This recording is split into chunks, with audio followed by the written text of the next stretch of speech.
Dr. Eric Kelly III and a host of phenomenal speakers from all around the globe for this 7-day virtual event that you don't want to miss. The mission of the Black Business Expo is to raise scholarship money from kids all the way from high school all the way from college. The Black Business Olympics is one of the largest Black business showcases in the world. It is an opportunity for businesses and companies to showcase their businesses globally. We are going to be giving away laptops up to $5,000 away to students. Again, I'm Olivia Appleberry, the founder of 2 Cents Finance and one of the speakers for the expo. I am so excited to see you there. For more info, go to www.blackbusinessexpousa.com or call 919-308-9090 and hope to see you there. I am Black Business. From the moment I wake until the time I sleep. Yes, I am Black Business. I am Black Business. Tell me, are you Black Business? I am Black Business. Do you support Black businesses? Listen, I support Black business because I am Black Business. Black Business Expo, one of the largest business showcases in the history of Black business in the world. The world! Sign up today at www.blackbusinessexpousa.com or call 919-308-9090. I am Black Business. I am Black Business. From the moment I wake until the time I sleep, I am Black Business. I am Black Business. Are you Black Business? I am Black Business. Do you support Black businesses? I support Black business because I am Black Business. Black Business Expo, one of the largest business showcases in the history of Black America in North Carolina. Join Dr. Eric Kelly III and a host of phenomenal speakers from all around the globe for this 7-day virtual event that you don't want to miss. The mission of the Black Business Expo is to raise scholarship money from kids all the way from high school all the way from college. The Black Business Olympics is one of the largest Black business showcases in the world. It is an opportunity for businesses and companies to showcase their businesses globally. We are going to be giving away laptops up to $5,000 away to students. Again, I'm Olivia Appleberry, the founder of 2 Cents Finance and one of the speakers for the expo. I am so excited to see you there. For more info, go to www.blackbusinessexpousa.com or call 919-308-9090 and hope to see you there. I am Black Business. From the moment I wake until the time I sleep. Yes, I am Black Business. I am Black Business. Tell me, are you Black Business?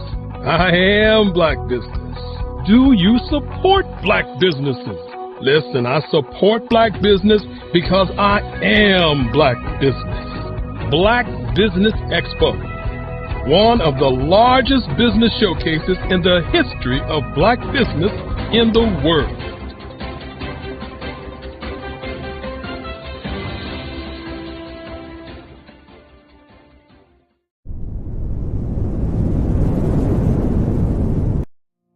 Did you know that approximately 333.34 million businesses exist today, according to a report from 2021? And you may be one of those businesses, or maybe you're not in the business market yet, but you're aspiring to be a business owner. Well, guess what? you're in the right place at the right time. Because let's face it, everything is about timing and opportunity. Hi, my name is Dr. Lotus Richey, and I'm the CEO and founder of the Lotus Richey Coaching and Consulting LLC, along with the Lotus Richey Ignite Show. 15 minutes of success with Dr. Lotus Richey, as well as books to boom your business and bring who you are. And today, I want to bring this amazing message to you about the Black Business Network and the Black Business Olympics. See, the Black Business Network and the Black Business Olympics is designed to help people just like you, that's right, that look like me, to take their business to the next level. Not just in your front yard or your backyard, but globally. The Black Business Network and Black Business Olympics is designed not to just help you survive, but to help you thrive. So join us today as we come together with businesses all around the world to support our students, our children, our young teens, our young entrepreneurs. What we do is we come together to help raise funds for students who are aspiring to be business entrepreneurs, who are aspiring and who are thriving in college. We endow them with a wonderful opportunity to gain scholarship of either a laptop or several thousands of dollars. And we invite you to help be a contributor to this amazing opportunity to help someone that looks just like you. So join us today at our website and let us connect with you and help you ignite and take flight in every area of your life on the Black Business Network and the Black Business Olympics. I'll see you on the other side. Social media is evolving. It's more vibrant, more colorful, more energetic, and so are you. It's not just photos anymore. It's video, it's audio, it's subscriptions. And now there's Fanbase, a new monetized social network. Fanbase delivers the complete native app experience with full content monetization for every user. No algorithms that shadow ban your engagement or growth, and no ads. Follow anyone for free and subscribe directly to your favorite creators for $4.99 a month. Plus, show some love by tipping on any post. Also, make a Fanbase page and monetize your content the same way. Finally, connect with your followers by posting the amazing content you already create. And now, get paid for it. It's time to energize and monetize, because everyone's a fan of something and everyone has a fan base. 5-Star BDM, Brand Development Masters, is a professional consulting and advisory group keenly focused on business development services for the small to mid-sized business and entrepreneurs. Although every business is unique, they often share business development challenges that can be addressed through smart branding. Services include process improvement and operations, digital strategy and transformation, business intelligence, digital marketing, and personal branding. Our business and personal branding company has helped a number of professionals and organizations to optimize and grow. This results in more business, more opportunities, better reach, positive outcomes. Visit www.5starbdm.com today to learn more.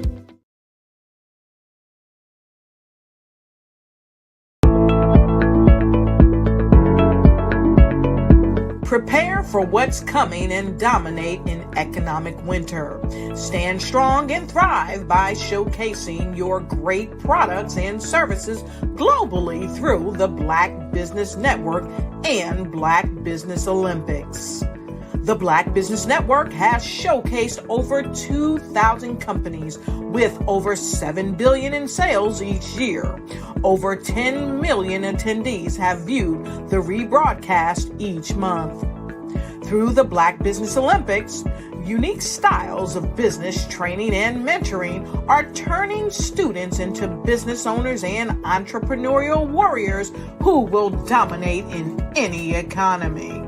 Gain the ultimate advantage of the Black Business Olympics, 7 days of unbelievable topics and speakers speaking around the globe. Donate your time and experience to provide expertise and scholarships to students worldwide and change the world. Now, more than ever, new insights, tools, strategies, and capabilities are needed. This is your chance for a major presentation to the world. Fill out the form and join the more than 2,000 speakers who have presented to over 200 countries. Join the Black Business Network streaming live into the Metaverse, STEM City, Black Multiverse Enterprises, Hulu, Amazon, YouTube, iHeartRadio, Apple, Facebook, LinkedIn, Pod TV, IBM TV, Spotify, and Google Podcasts. Sign up today. Spaces are limited, and we will see you there.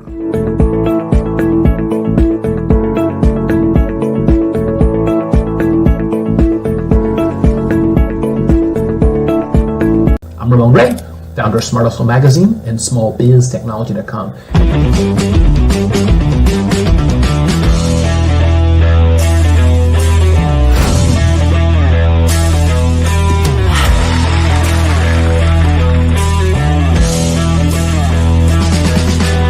You're here today to celebrate small business success. Stand up on your feet. You rocked the house.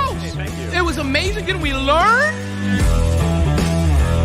For me, success comes from failure.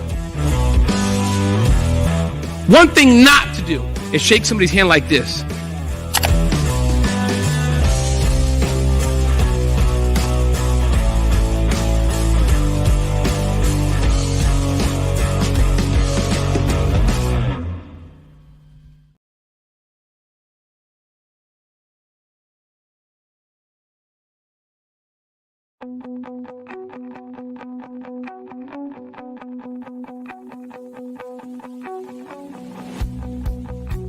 I am Black Business. From the moment I wake until the time I sleep.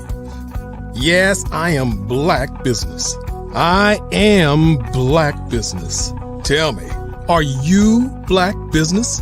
I am Black Business. Do you support Black businesses? Listen, I support Black business because I am Black Business. Black Business Expo, one of the largest business showcases in the history of Black business in the world. The world!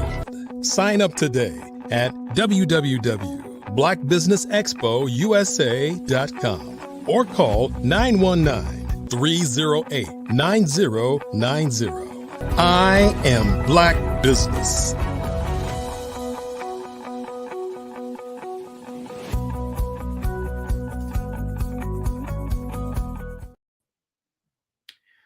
Good afternoon, business owners, entrepreneurs, thought leaders, and corporations. Welcome to the Black Business Network. My name is Gene Baker. I am your business moderator for this afternoon on the Black Business Network. The Black Business Network is a 24-hour business network showcasing Black businesses, business owners, entrepreneurs, and thought leaders worldwide. We have speakers from North Carolina, London, Singapore, Africa, Japan, and cities all over the United States. The Black Business Network is a global community sharing its business knowledge to empower, to inspire, and educate businesses about business. Our next speaker is a dynamite speaker. I'm really excited to listen to him. One of the things he'll be speaking about is how to monetize your social media. Who doesn't want to know about that? All right, so our speaker is Ramon Ray. If you hadn't heard about him, you will now. He is unapologetically positive and high energy. He is an in-demand motivational speaker. He's an event host and a leading expert on personal branding and small business growth. Ramon's a serial entrepreneur who has started 5 businesses and sold 3 of them. So Ramon helps business owners get more attention and build more trust. Once accomplished, they earn the right to get more sales. So make sure to check out Ramon's Celebrity CEO Blueprint at celebrityceo.com. Without further ado, we welcome to the stage Ramon Ray. Hey, Gene, how are you? Can you hear me okay? We can hear you great, Ramon. How are you? I'm fantastic and blessed. Thanks for having me here today. Good to be here today on the Black Business Network, and I'm feeling pretty good. I can't complain. It's a beautiful day in the vacation capital of the world, where I'm at today in the state of New Jersey. So I'm doing well. Thanks for having me. That's my home state. Grew up in Montclair, New Jersey. I know it well. Yes, sir. So, well, hey, we, as I said, are excited to listen to you. And without further ado, as we like to say, genius is coming, and we'll see you on the other side. Sounds good. Thanks for having me here, Gene. I appreciate it. Listen, everybody, good afternoon. Good afternoon. My name is Ramon Ray, publisher of zoneofgenius.com, an entrepreneur. And if you're hearing the sound of my voice, depending on what network you're on, it could be on YouTube, maybe streamed in other places, use the chat, put comments, let somebody know you're watching, take some screenshots, take some shares, let other people know you're watching the Black Business Network. And again, with Ramon Ray. So I'm happy to be here today. We'll see how long I go. Not sure if I'll use all 40 minutes, but I do hope that what I share today inspires you, uplifts you, motivates you, helps you to be a better person and live your best life. So we'll get with it. A few concepts, a few thoughts I can share on my journey of entrepreneurship.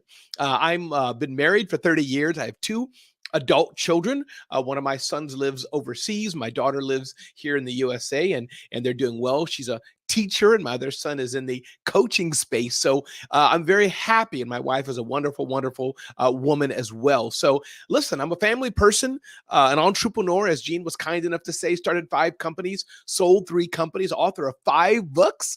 And I hope I can share with you today some of my journey of success.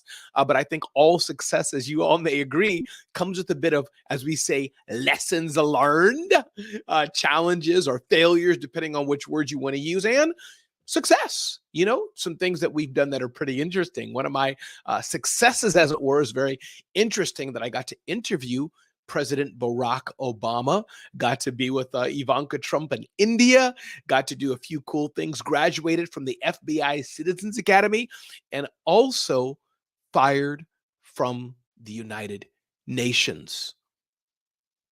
All those things I just said lead to some key business principles. Being fired from the United Nations, my friend Angela Carter says her book Ask for More, where it talks about negotiations and asking, and I encourage you to get that book, Ask for More. And I have a whole bunch of other books. If you want a list of some top books for me, you can just direct message me on Instagram.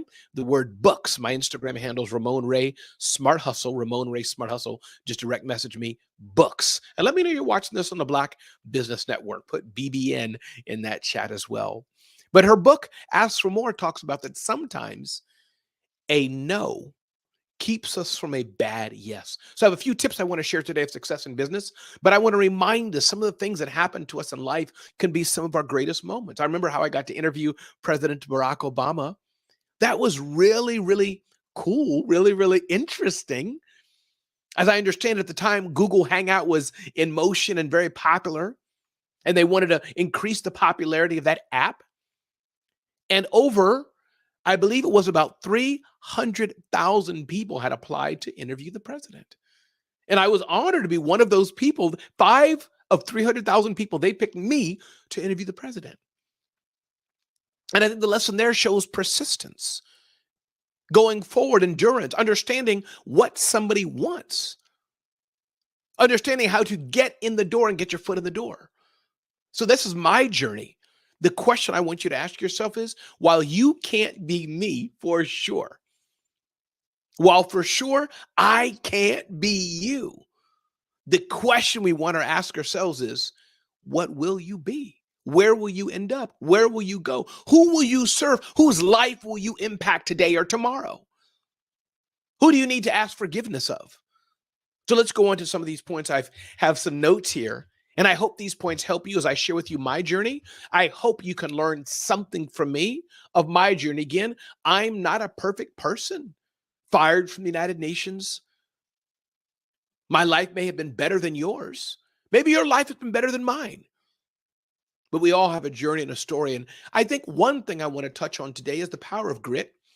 Angela Duckworth, if you don't have her book by the name Grit, talks about the importance of just grit, this importance of stick-to-itiveness.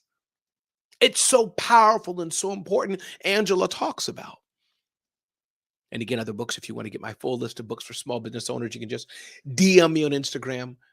I think it's books or best books. I'll reply to you, or you can look at zoneofgenius.com and just type in the search there, best books. So number one is grit. I find that not enough business owners have the grit it takes to go forward. As Gary Vaynerchuk talks about, business ownership and entrepreneurship is tough, rough and tumble. If you don't have the ability to get back up again, to pick yourself up, you might be in the wrong business. It's not easy being an entrepreneur. It's not easy being a business owner. It takes grit. It takes stick-to-itiveness. When you think about any successful business owner we hear about today, founder of Home Depot, people who put together General Electric, Ford, any of these iconic business names, it took breakthrough. I think about my friend Lamar Tyler of Traffic, Sales, and Profit. Any TSP people in the house, DM me on Instagram, hit me up, let me know you're watching. Stick-to-itiveness. Him and his wife Ronnie didn't just happen. Think about Seth Godin. I think his first book was rejected hundreds of times before somebody dared publish it, or maybe by then he published it on his own. So I would dare you and ask you and question you to ask yourself, do you have the grit it takes? Are you able to get back up again like Rocky talks about in his movies, right? Rambo and etc. Donnie McClurkin, famous Christian artist. What does he say? We fall down and we get up. For a saint is just a sinner who's... So you know the song, many of you may know it. Number two is the power of persistence. Cousins, but a little different. Persistence is so important. Oftentimes we think people don't want to work with us because they don't like us. They don't want us. Have you ever thought maybe you're just not their priority? Have you ever thought maybe it's just not your time? Have you ever thought maybe they're busy? Have you ever thought maybe they have sickness in the family? Have you ever thought maybe it's not you? And when you're not being persistent and when you're not following up, you're missing out. It's on you why that's not happening, not on them. But the power of persistence, my friends, can't be ignored. Can I get an amen? I hear an amen. The power of persistence can't be ignored. It's so important. But many of us give up too soon. Think about Tyler Perry, his story, sleeping in a car, his journey. He wasn't always a billionaire. He started from -0.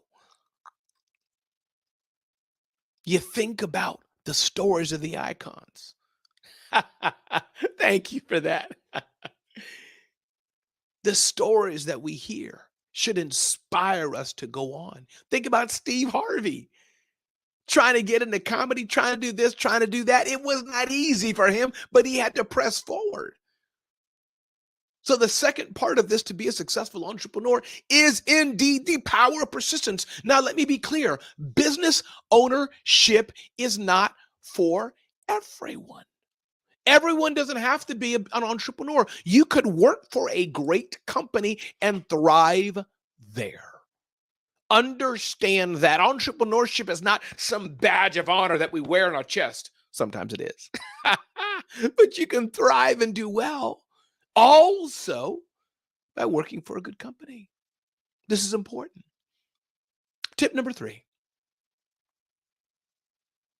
There was a time when I was tired of not being picked. There was a time when I wasn't invited to speak at Black Business Network, not here per se, metaphorically.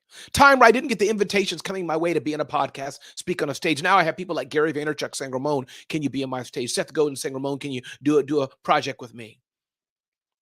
I've earned that. I hope I've added value and have earned my way there.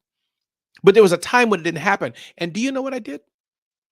I decided to make my own table. See, when the table is not set for you, when you're not invited to sit at the table, make your own table and stop waiting for somebody else to call you. Stop waiting for somebody else to give it to you. Stop waiting for somebody else to put in your lap. Stop waiting for somebody else to serve you. Serve yourself at your own table. Oftentimes we don't do that. Oftentimes we want it to be easy. This ain't Staples, people. There is no easy button. Make your own table. I did this in 2005. I had a vision, I had a dream to bring together business owners in New York City. 2005, I had that dream. I connected with my then partner at the time, business partner, Marion Banker. Amazing woman. She was the accountant and business savvy side. I was the fast moving marketer, the guy who spun stuff up and dreamed. We made a great team. She was the brakes. I was the gas. And both are so needed because if you go too fast, you'll crash. If you go too slow or don't go, you don't move. Both are important, people. I hope this is resonating with somebody out there. I hope this is useful for you. I hope it's touching you somewhere. Taken beyond the regular stuff, I hope it's touching you. If it is, share this out. Let people know you're watching this on Black Business Network. So I made my own table. Took my credit card. Went to a local hotel. Roosevelt Hotel in Grand Central, New York City. I said, book me a room. Didn't know what I was doing. Didn't know how to do it. Didn't know if it would work. And I started dialing the relationships and sponsors I knew. And said, do you want to sponsor? Do you want to be a part of this? And lo and behold, I got the sponsorship money to produce my first event in 2006 called the Small Business Summit. And years later, I ended up selling that business. Stop waiting for somebody to pick you. Stop saying, it's the white man keeping me down. It's the black man keeping me down. It's because I'm too short. I'm too fat. Because they don't like my hair. They don't like my accent. So what? Keep moving forward, people. You can't live a life of despondency, we can't live a life of being victims. We must move to having a mindset of being a victor. And it is a mindset. It's a framing of the mind. So I encourage you all listening to the sound of my voice. Make your own table. Stop waiting for somebody else to invite you. If the door is not there, get a hacksaw and saw that sucker. Make it your own door.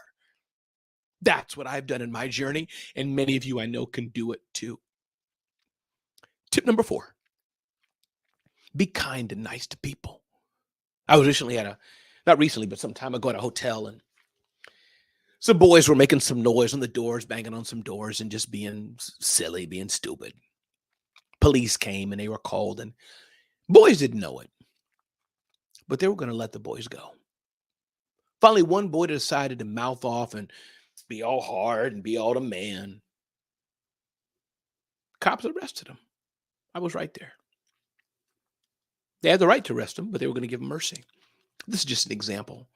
But you know how many times I've been in situations in business, been in situations in life, and just because I was kind, just because I was nice, just because I showed up, just because I added value, I got to where I wanted to be. I encourage you all to consider this. The world is a tough and rough place. People are waiting to know, who can I X out? Who can I not work with? And who can I work with? People who are negative, people who are no good, people who don't come through. Thank you so much. People who don't come through, they're not going to be picked. Does this mean that nice guys finish last? That saying, I can't stand that saying because I'm a nice guy. And trust me, I don't finish last. A little bit of smile, a little bit of niceness, it can go a long way. It can go a long way. And I think we need to remember that. To be kind and just be nice. This doesn't mean you have to be a pushover. This doesn't mean you have to let people walk all over you. No.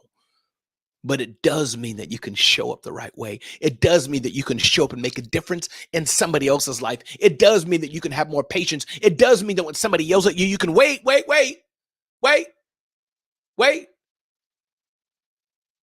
and give them grace and understanding. Give them grace and understanding to know that maybe they've had a bad day. Maybe it didn't go the way they thought it would go. This is what you can do. So I encourage you to be kind and nice to people you walk to. Doesn't mean you have to be a doormat. Doesn't mean you have to be run over, but there's no need for people to be nasty and mean. Number 5. Many of you have part-time businesses. If you're watching me on YouTube, or maybe it's streamed on Facebook or other places, put in the chat part-time. Let me know, and I probably won't see that here, but afterwards I'll look at it, especially on YouTube, and put part-time or something in the chat. Let me know that. DM me on Instagram if you want to, Ramon Ray Smart Hustle. Put part-time in there. I'm curious, who are the part-timers? I used to work at the United Nations at some point in my life until I was fired. So I know what that's like to have a part-time business. Part-time is a blessing. And here's the thing. Many times people want to leave the part-time to go to full-time entrepreneurship, and they shouldn't. Running your own business, as I do, it's not easy. When there's a problem, I got to solve it. When there's low on money, I got to solve it. When a team member gets fired, I got to solve it. When we need a team member, I got to solve it. At this stage of my business, we're a small company, so a lot of the things are me. My friend Lauren Feldman has one of the best podcasts on earth called 21 Hats Podcast. 21 Hats. I encourage you to look at it. So those of you who are in part-time jobs, first, be thankful you have the job and you get a steady paycheck. Excuse me. Those of you who are in full-time jobs but want to move to, your own side hustle is what I'm trying to say. Sorry, I missed it. I misspoke that. Be thankful you have a job. Be thankful you have a job. While you're there considering entrepreneurship, find out, do you have a problem that somebody can solve? Do you have a solution to somebody's problem? This is the key to business. Do I have a solution to somebody's problem, and can I find people who are willing to pay for it? That is the essence of business. Somebody has a problem. I have a solution. Can I sell it and make money from it at a profit, a high profit, like Mike Michalowicz talks about in his book, Profit First. And by the way, Mike Michalowicz and Seth Godin will be at my big event in New York City. You can check that out at zoneofgenius.com/awards, zoneofgenius.com/awards to check that out. So my point to you is this: before you leave your job, before you get all hanky about having your own business, about not having your own business, be thankful. And then as you want to leave, do you have a solution to somebody's problem? Can you start to sell that solution while you're in your job and while you don't need or have to have the money? Can you do that? This is the way to ease your way into entrepreneurship. Because the last thing you want is to not be able to fulfill your business, to have no money. That's the last thing you want. You want to be able to live a thorough life of entrepreneurship. It's not easy once you leave your job. Once that check is not coming in, it's not easy. It's not easy. So before you leave your full-time business for a entrepreneurship, maybe stay in the side hustle for a bit. Stay in the part-time business for a bit. Stay there for just a bit and learn, as they say, cut your teeth at it. Learn how to do it. Grow in it. Sell a few clients. I know what it's like to be at the United Nations on lunch hour, running downstairs to talk to a client or fulfill something, jumping on the train, having to rush back breathlessly after lunch or during lunchtime. It's important. Number 6, hope this is useful for you. Hope you're learning. Again, my name is Ramon Ray, publisher of zoneofgenius.com. It's a pleasure to be with you all here today. Thank you again for the Black Business Network for having me. The power of mentorship is important. There are people who are behind you on the journey of success. People behind you on the journey of entrepreneurship. People who are behind you who are younger than you, or they may be older than you, but less experienced than you. Are you seeking them out, mentoring them, and helping them? Are you doing that? What are you doing to make the world a better place? What are you doing to mentor others? Each one, teach one. The world needs more mentors, not just money-grabbing snake oil salesmen. I feel sorry for snake oil people. We don't need more of those people. We need honest, good men and women who are mentoring others, who are saying, I can show you the light. And yes, there's mentors, there's coaches, there's consultants, there's a variety of different types of people in your world. But I encourage you to consider, are you mentoring others? Are you being a light and a catalyst for others? Are you doing that? Mentorship is essential. And if you're not mentoring somebody, you should be. Find somebody you can pour into. And I don't mean pour into them with your finger pointed, wag, wag, wag, wag, wag. No, nobody wants that. But I mean mentor them in a good way. Mentor them to draw them in, to help them, to uplift them. 7th point here. I encourage you to have a mentor. I can shout out my friend Yakov Urinsky, an amazing entrepreneur in New York City, who I've leaned on for so many years for his advice, his inspiration, his mentorship, just in telling me, Ramon, keep going. I've learned from him, watched him as he's built his business. I think of my mentor, Seth Godin. I've read so many of his books and podcasts and watched him so closely. That's one way to mentor people, to get mentorship. Just follow them online, read what they write. In recent days, I've been honored to get some direct input from Seth. And I can mention so many others who have helped me. My friend Scott Simons, Glenn Lundy, watching the journey of Brian Hess, so many others who are building businesses. I mentioned before Lamar Tyler of Traffic, Sales, and Profit. It's important to be a mentor to somebody else, and it's important to be mentored. I want to talk a little bit about technology today. AI is here. I'm curious if you're listening to the sound of my voice. Again, DM me on Instagram, whether you're watching us live or afterwards. I'm curious, how are you using AI in your business? Are you rocking it? I'd love to know. My Instagram is Ramon Ray Smart Hustle, Ramon Ray Smart Hustle. You can find me on LinkedIn, Ramon Ray. DM me. I'm curious. How are you using AI in particular and or other technologies? AI is here, people. I use it every day. There's AI embedded in WhatsApp through Facebook. Do you know that? Little blue circle on my WhatsApp. I don't have to go to a search engine anymore. Search engine. I can DM a question or write a question right within WhatsApp. The Microsoft Edge browser integrated with Copilot. Right there. I'm looking at it right now. I can type in questions, no search engine. It answers them. Google, of course, had Bard, which it's using. These technologies and tools are here, people. The question I have for you, are you using them? If you're not, you're only doing yourself a disservice. If you're not using these tools and resources, you're hurting yourself. And in the end, you're wondering why your business is not growing well. That's because you're not leveraging the power of technology to grow your business. This is a fight we're in. And yes, who you hire is important. The staff you have is important. The team you have is important. Your mindset is important. How are you as a leader is important. But it's also very important to understand to leverage technology in your business to save you time, save you money, and advance where you want to be. You can do it, but you have to want to do it. Mentorship is important. AI is here. Technology is here. These things are so important. I encourage you to use these in your business. Streaming services like right now we're using to showcase to you are using the power of CRM, customer relationship management. Are you using the power of marketing automation in your business? If you're not, that's a game changer. How to segment contacts, leverage your customer base, leverage your prospects. If you don't do that, let me know. DM me on Instagram, Ramon Ray Smart Hustle, Ramon Ray Smart Hustle. DM me the word like keep. You could do that, KEAP, or just CRM. I'm happy to send you some resources on that. Moving to another topic, a favorite of mine. A few more points to go as we get ready to wrap up here. About 5 more points or so. Ask for a smile before you ask for a sale. I talk about these concepts in my book, Celebrity CEO. And if you want to download the Celebrity CEO Blueprint, you can just go to celebritysceo.com, celebritysceo.com, and download your it's free, Celebrity CEO Blueprint about personal branding. Personal branding, I find, is absolutely important and essential for business owners, especially small business owners.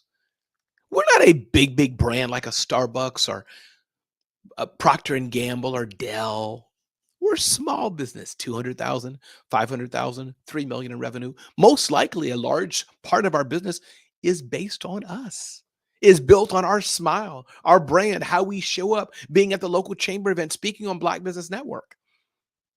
This is the power of personal branding. How do we show up? And so I always have to say, ask for a smile before you ask for a sale. This is part of the concept of Celebrity CEO. And again, you can just go to celebritysceo.com, download a free personal branding blueprint. Second part that I talk about as we consider how do we build personal brands, I often say, build a community and then nurture it. See, oftentimes we ask for money too soon. We ask for money too fast. I would encourage us to slow down a bit. Just build a community. Just show up. Just be nice. Ask for a smile means build a relationship with somebody. Say, how are you? How's your child? How's your family? How's life? How are things in your world? Just do that first. Just do that. Just do that. Then ask for the money. Then ask for the sale. But you have not earned the trust of somebody to ask for money. They don't really know if they should buy from you. Maybe they're confused still and you haven't educated them on the solution you could offer. So the power of personal branding, asking for a smile before you ask for a sale is important. So very important. Oftentimes we rush that sale too fast. We rush that action too fast. Oftentimes we rush it. We want to get the money first and we haven't taken the time to get the relationship. We haven't had a meeting of the minds before we can ask for money. And that's so important. Hope you're tweeting this out. Hope you're Facebooking it. I hope you're posting it on Instagram, sharing it, tagging somebody else. Let them know you're listening to Ramon Ray, publisher of zoneofgenius.com on the Black Business Network. You can get to know me better on Instagram at Ramon Ray Smart Hustle. My website, RamonRay.com, or definitely just check me out at zoneofgenius.com. Number 13, don't go alone. The journey of entrepreneurship is tough. Journey of entrepreneurship is hard. Journey of entrepreneurship is tough with external forces. Why would you go alone?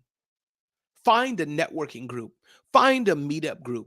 Find some way you can connect with other people, even using a Facebook group on Facebook or LinkedIn group, what have you. It could be virtual, it could be online. Go to your local chamber event. There's a number of big events happening next year. We have a whole list of them. If you go to zoneofgenius.com/events, zoneofgenius.com/events, look for an event that you can attend. If your event's not there, a big event that you attend's not there, let me know. Email me, DM me, let me know. Don't go alone. Entrepreneurship alone is tough. It's tough. I encourage you to grow with others, Another book I'll share with you, my good friend, not my good friend, somebody I know, Marie Forleo's book, Everything is Figure-Outable.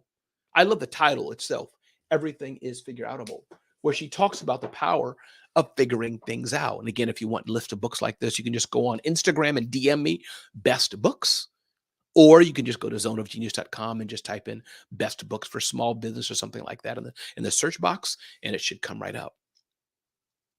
But everything is figure-outable.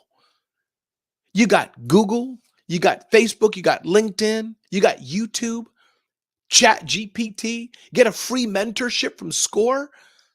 There is no excuse for business owners to say, I don't know how to do this. There is no excuse because the technology is in our hand. Now, I started back in the days of AOL and Prodigy. So Encyclopedia Britannicas and getting dictionaries on CD was very important. You go to the library and get 10 or 20 books and read them and take notes, right? That's kind of where I started.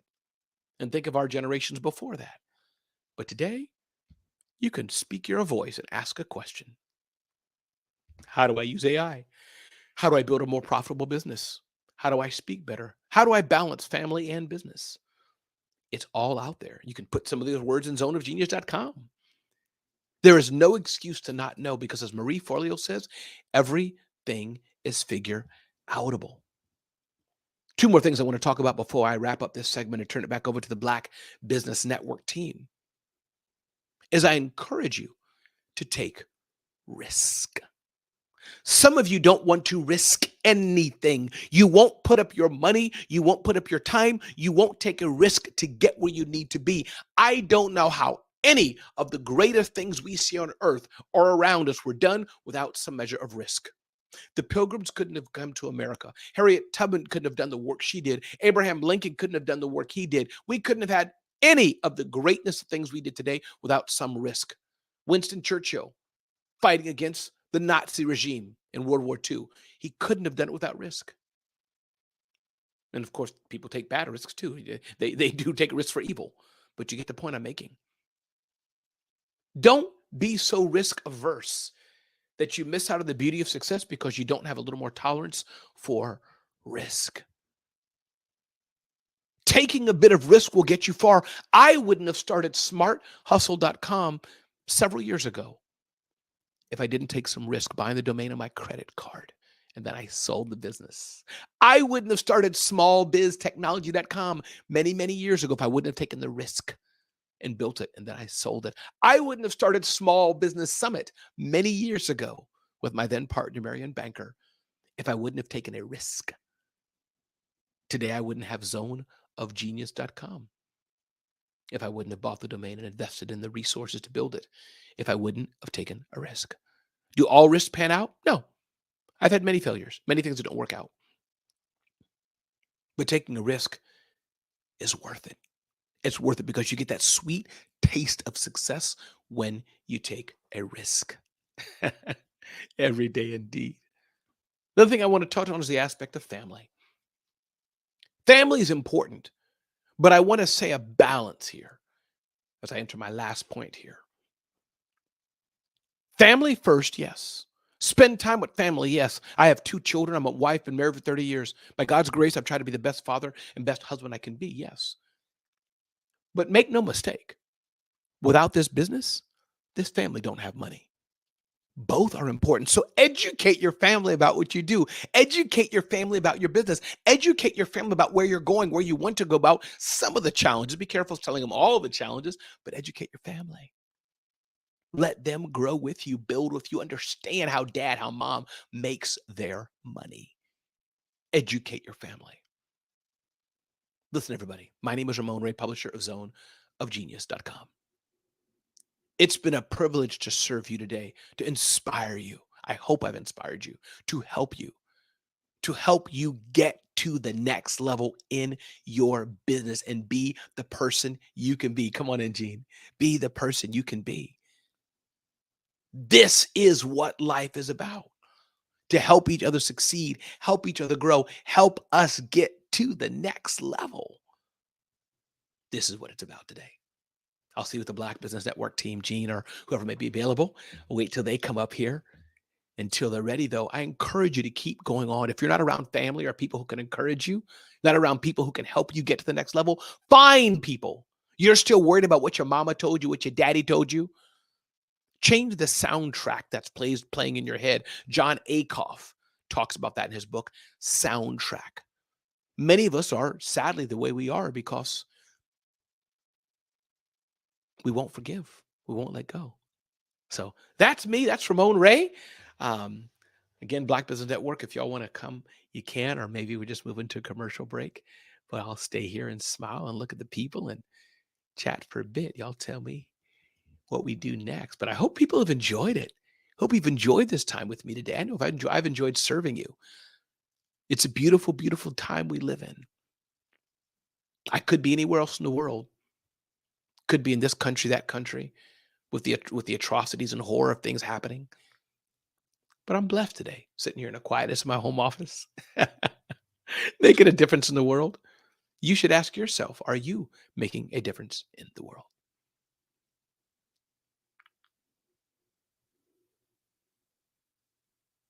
I hope you are.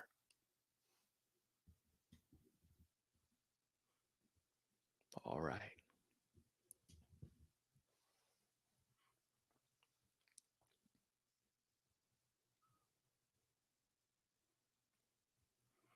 I can keep going for another hour or 2 or 3. But I want to give the operations team time to jump in if they want, or in case we have another speaker or questions or anything that's going to happen next. We'll see here a bit. But I'm glad you all are here. Thanks for sticking around. Oh, I see. There's something in the chat there. Okay. Hey, Gene, how are you? All right, Ramon. Can you see me? I can see you in here. Yes, sir. Thanks for having me. All I right. appreciate you and appreciate what Black Business Network does. And I can't wait until the rest of the speakers join in. I can be here if you want, but I wasn't sure if we're moving on to next group. Yeah, no, we do have a few minutes, and Okay. you just dropped so much knowledge, and appreciate you so much for sharing with us this morning. Also, just wanted to apologize real quick for some technical difficulties. Oh, that's okay. I just with saw my it now. That's camera. okay. I knew something was happening. You're never sure. Like, I don't want to, if they're waiting for me, or I don't want to keep going in case of commercial, but it was good. Listen, people understand, right? There's technical things that happen at the biggest production. So no problem at all, brother. I'm glad to be here. No Yeah. problem at all. So much that you just shared. A couple of things I just wanted to circle back around Sure. with you and pick your brain a little bit more. One was this aspect of risk. I think that's so important for not just entrepreneurs, but also those working in corporations as well, in understanding the value of risk and how to approach acceptable risk. What are your thoughts, and just expounding on risk a little bit more?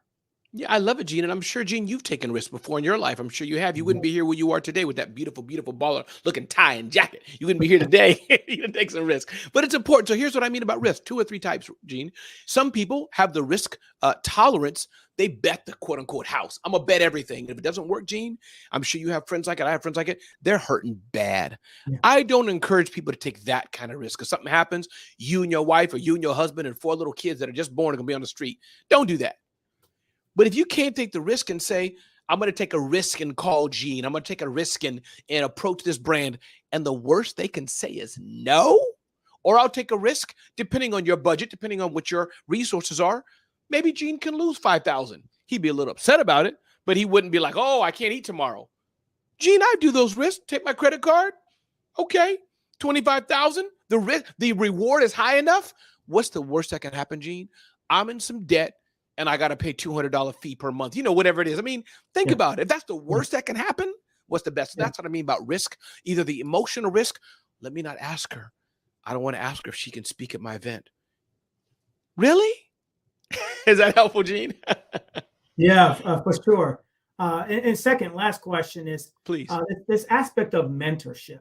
I think everyone has heard, how the importance of, having a mentor.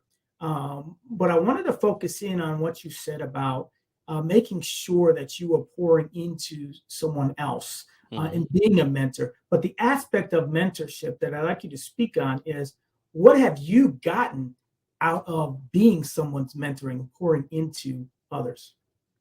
Oh, man, I can talk about 3 young men that come to mind. First and foremost is my son. His name is Tim.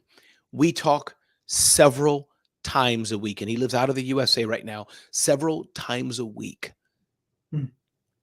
He mentors me. He's my son, but he calls me dad. I have a question. Who else can he go to? I mean, he has other people in his network, but I'm his dad. I wish I had a dad to call. My dad passed away many years ago. So that's one. I think of my friend, Joshua Johnson. We talk all the time, not in so many recent days have we talked, but in his growing up, we've talked several times. I think of my friend George Estrada, another young man who I talked to. So what have I gotten out about it? One, the feeling of just feeling great. I think God made us that way, Gene. It just feels great. And Gene, it sharpens me. Yes. Whatever you're the expert is, Gene, and I'm asking you, Gene's got to be Johnny on the spot, or whatever the saying is. Right. It sharpens you, right, Gene? It sharpens you, yes. Yeah. So people think of, hey, having a mentor that sharpen you, but also, when you're mentoring others, and that's what I was looking for. It actually helps to sharpen you as well. That's right. Yeah. So, hey, Ramon, it's been wonderful. It's been great. I appreciate you so much. And as we like to say on this network, genius is common. We'll see you on the other side. Thank you, my brother. I appreciate it. All right. So it is that time. Well, we want to talk about something very important, and that is our scholarship. The Black Business Expo's mission is to raise funds for high school seniors going to college or K through 12 entrepreneurs. So this expo is a fundraiser for students. You may go to www.blackbusinessexpousa.com to donate to the scholarship fund, or use Cash App that's on the screen below, and that is $BBXUSA. Our goal is to give laptops and up to $5,000 to 10 students. Students can register online at www.blackbusinessexpousa.com. So every dollar counts. So we want to remind you to donate to the scholarship fund. And now we also want to thank our very important people, and that is our Black Business Expo USA sponsors. And those sponsors are NC100, Moody Capital Partners, Suede Soul. Thank you so much. Lotus Roche Coaching and Training. Thank you. Carolina, Virginia Minority Supplier Development Council. Thank you. Step Management. Thank you. 5-Star BDM Media. Thank you so much. You are in the right place at the right time. The Black Business Network opens again for its Black Business Olympics, a 24/7 broadcast on business, strategies, global branding, social media marketing, finance, advertisement, and much, much more. Featuring the top, most powerful entrepreneurs and speakers and thought leaders from all around the world as they gather together for this phenomenal event.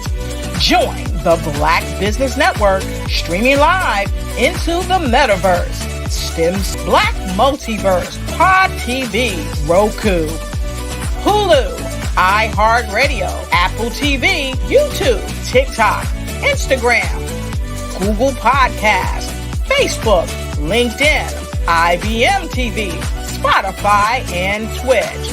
Tune in today and be a part of this amazing movement. The Black Business Olympics welcomes you.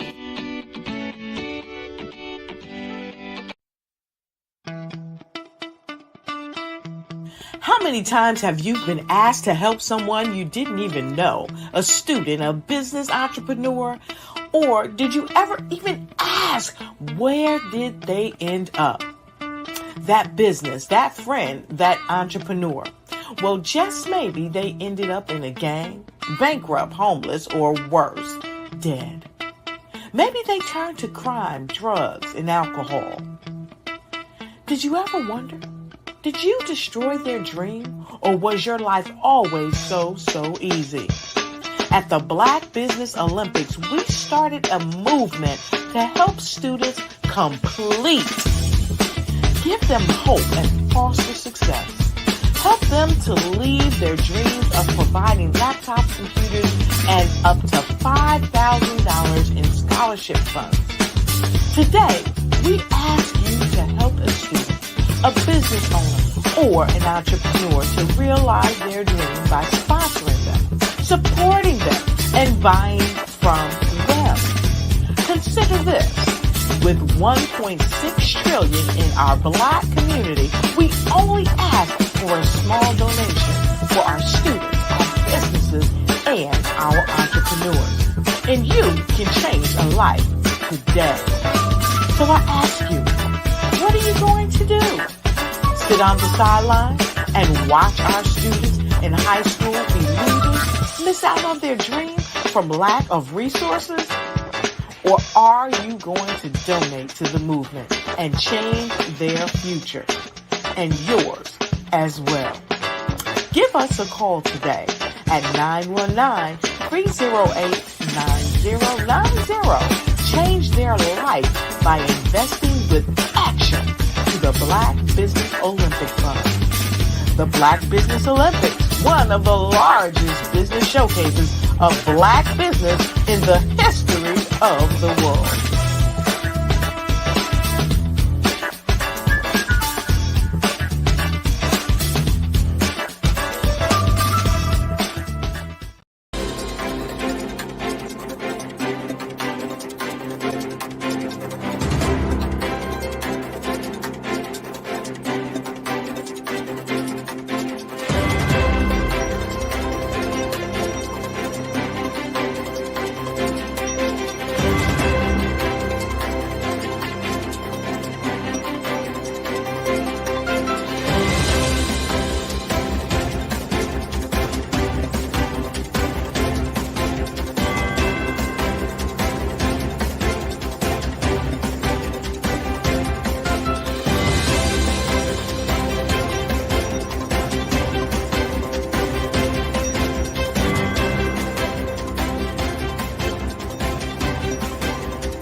Dr. Eric Kelly III and a host of phenomenal speakers from all around the globe for this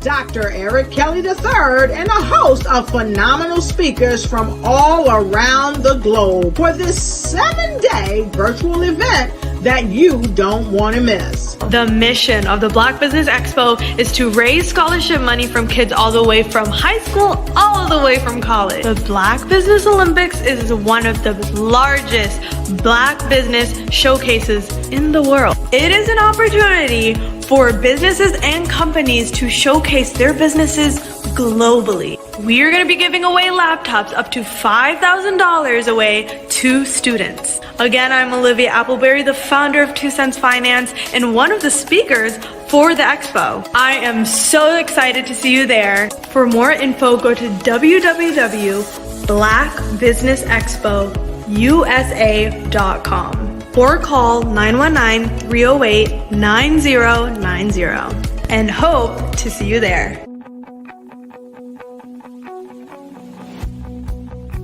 I am Black Business. From the moment I wake until the time I sleep. Yes, I am Black Business. I am Black Business. Tell me, are you Black Business? I am Black Business. Do you support Black businesses? Listen, I support Black business because I am Black Business. Black Business Expo, one of the largest business showcases in the history of Black business in the world. The world! Sign up today at www.blackbusinessexpousa.com or call 919-308-9090. I am Black Business.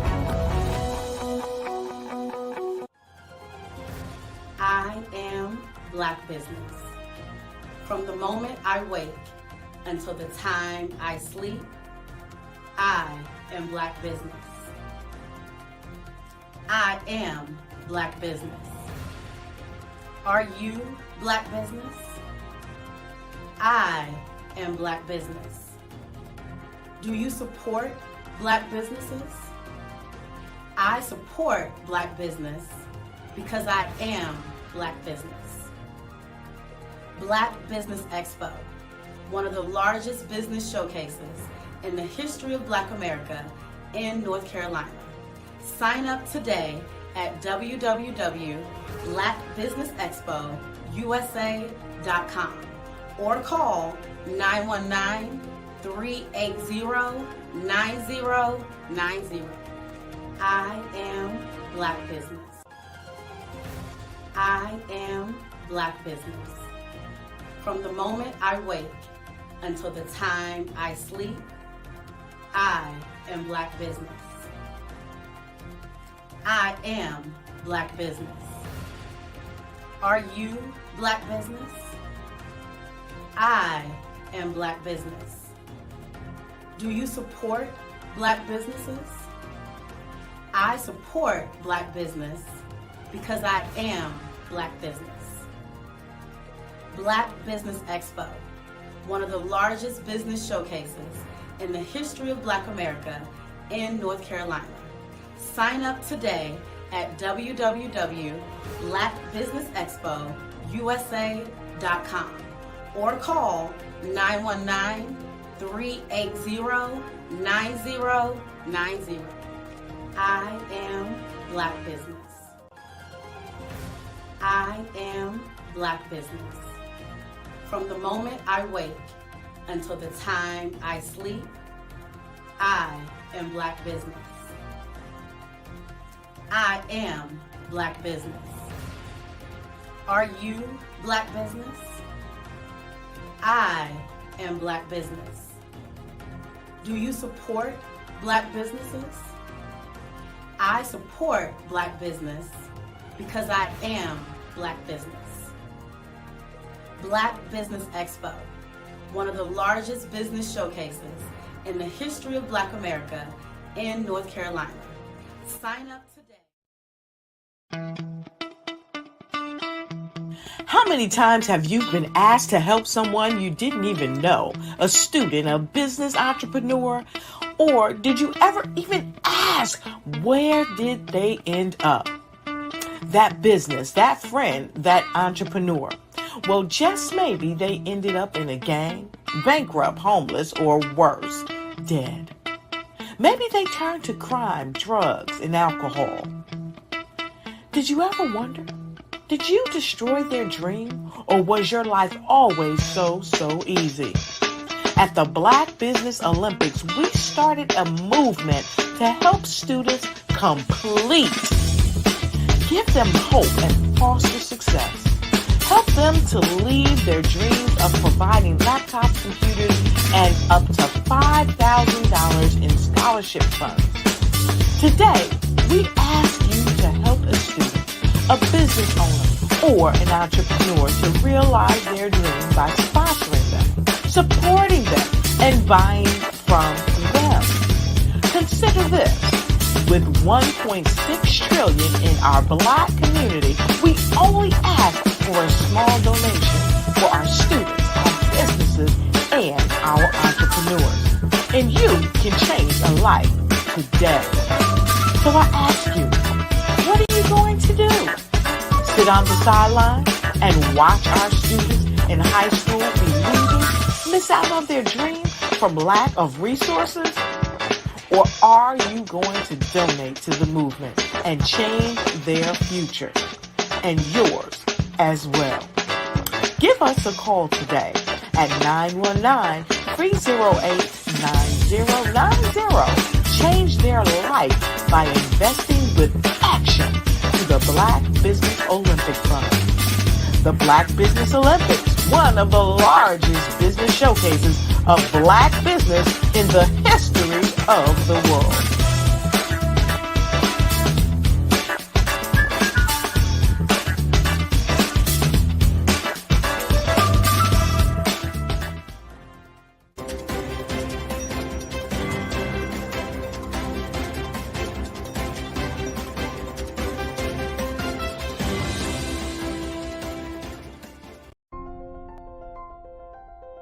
What if you could build your own city? A place where every child can find nurturing people to help them achieve their full potential. A place where every adult can access job training support. Where health education is abundant. Where social justice ruled the land.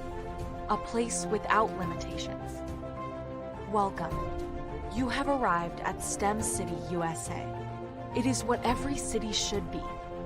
A safe and trusted community where you find people and resources to help you become everything you are and beyond. STEM City is unlike anything you have ever experienced. It is a digital twin of the world around you, only better. STEM City is about energy and soul renewal. It is more than a digital world. You can almost feel the power of live cultural events, music, and theater. STEM City promises a better future for children with caring mentors and hands-on activities with dedicated tutors to support our youth. STEM City is your passport to a healthy lifestyle with weekly events addressing our community's many issues. STEM City is your financial well-being with helpful information on wealth management, career advancement, job training, and so much more. STEM City is the community you deserve. It is the city where your dreams can come true. STEM City USA, a place in the sky that is accessible to all who reach for the stars.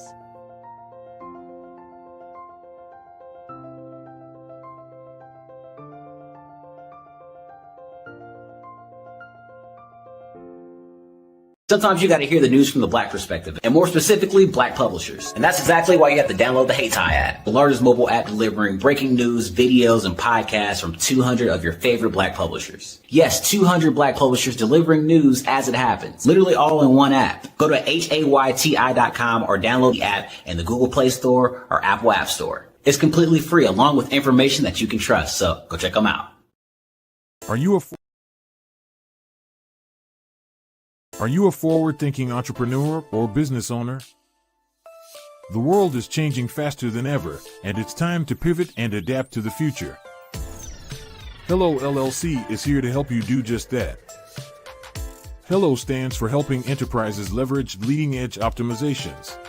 Our innovative solutions can streamline operations, reduce overhead costs, and give you a competitive edge in a market projected to reach $5 trillion by 2030. By pivoting to the metaverse, businesses can tap into a rapidly growing market that is projected to be a significant part of daily life for 25% of Americans by 2026. As a full digital metaverse agency, the Hello LLC can help you create custom solutions to streamline operations, increase productivity, reduce costs, and drive brand recognition. Why should you pivot to the metaverse with the Hello LLC? By leveraging cutting-edge technology, you can provide immersive experiences for your customers, expand your global reach, and unlock new revenue streams. Contact us today to make the pivot.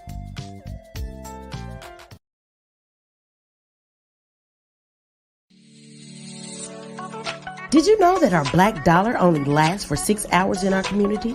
Yet other communities, their dollars last for 19 to 30 days. The Black Wall Street Nation. Black Wall Street Nation. Yes, that's why we created the Black Wall Street Nation. Black Wall Street Nation.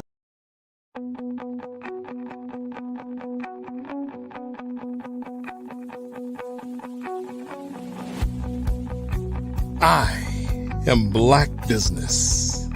From the moment I wake until the time I sleep. Yes, I am Black Business. I am Black Business. Tell me, are you Black Business? I am Black Business. Do you support Black businesses? Listen, I support Black business because I am Black Business. Black Business Expo, one of the largest business showcases in the history of Black business in the world. The world! Sign up today at www.blackbusinessexpousa.com or call 919-308-9090. I am Black Business.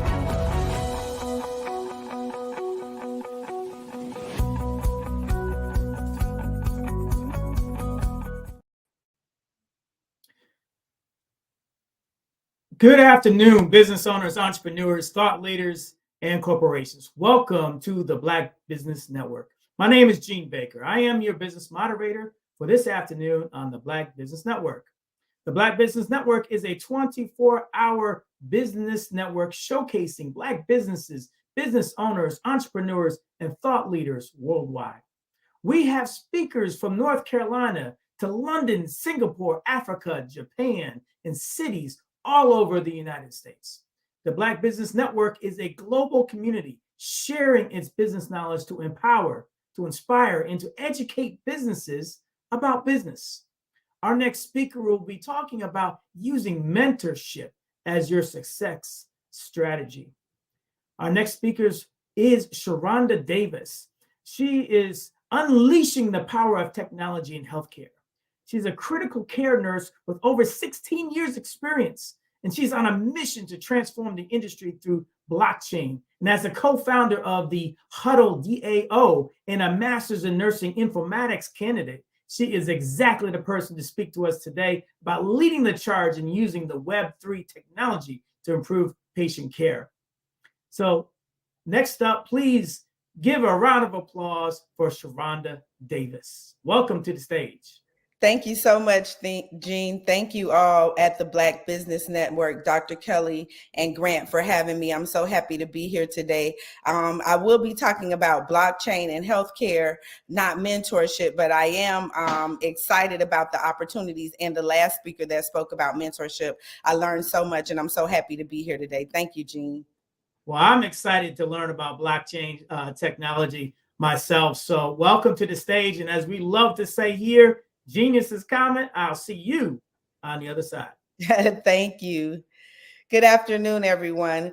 As Jean stated with that very warm welcome, my name is Sharonda Davis. I am a registered nurse. I'm also the proud mother of 3 amazing teenage sons and a wife of over the past 16 years. Throughout my time as a nurse, I have experienced some burnout, which led me to learn more about emerging technologies and how they can benefit the future of healthcare. That led me to becoming the founder and CEO of NurseBlock, which is an innovative platform that's revolutionizing healthcare. NurseBlock not only offers a digital credential wallet for nurses, but we also serve as a marketplace where patients can find nurses on demand. In my years as a nurse, I've witnessed firsthand the challenges that our healthcare system faces. And I truly believe that blockchain and emerging technology offers a lot of solutions to the problems that exist. One of the things that I would like to spend my time talking to you all about today is self-sovereign identity. Self-sovereign identity is about having the ultimate control and authority over your credentials and personal data. In the context of NurseBlock, self-sovereign identity will allow our nurses to manage their professional information securely and efficiently in a digital wallet. This idea, though innovative, it's a digital format and it's not entirely new. It is a powerful concept that is reshaping how we think about identity and data ownership in various fields, including healthcare.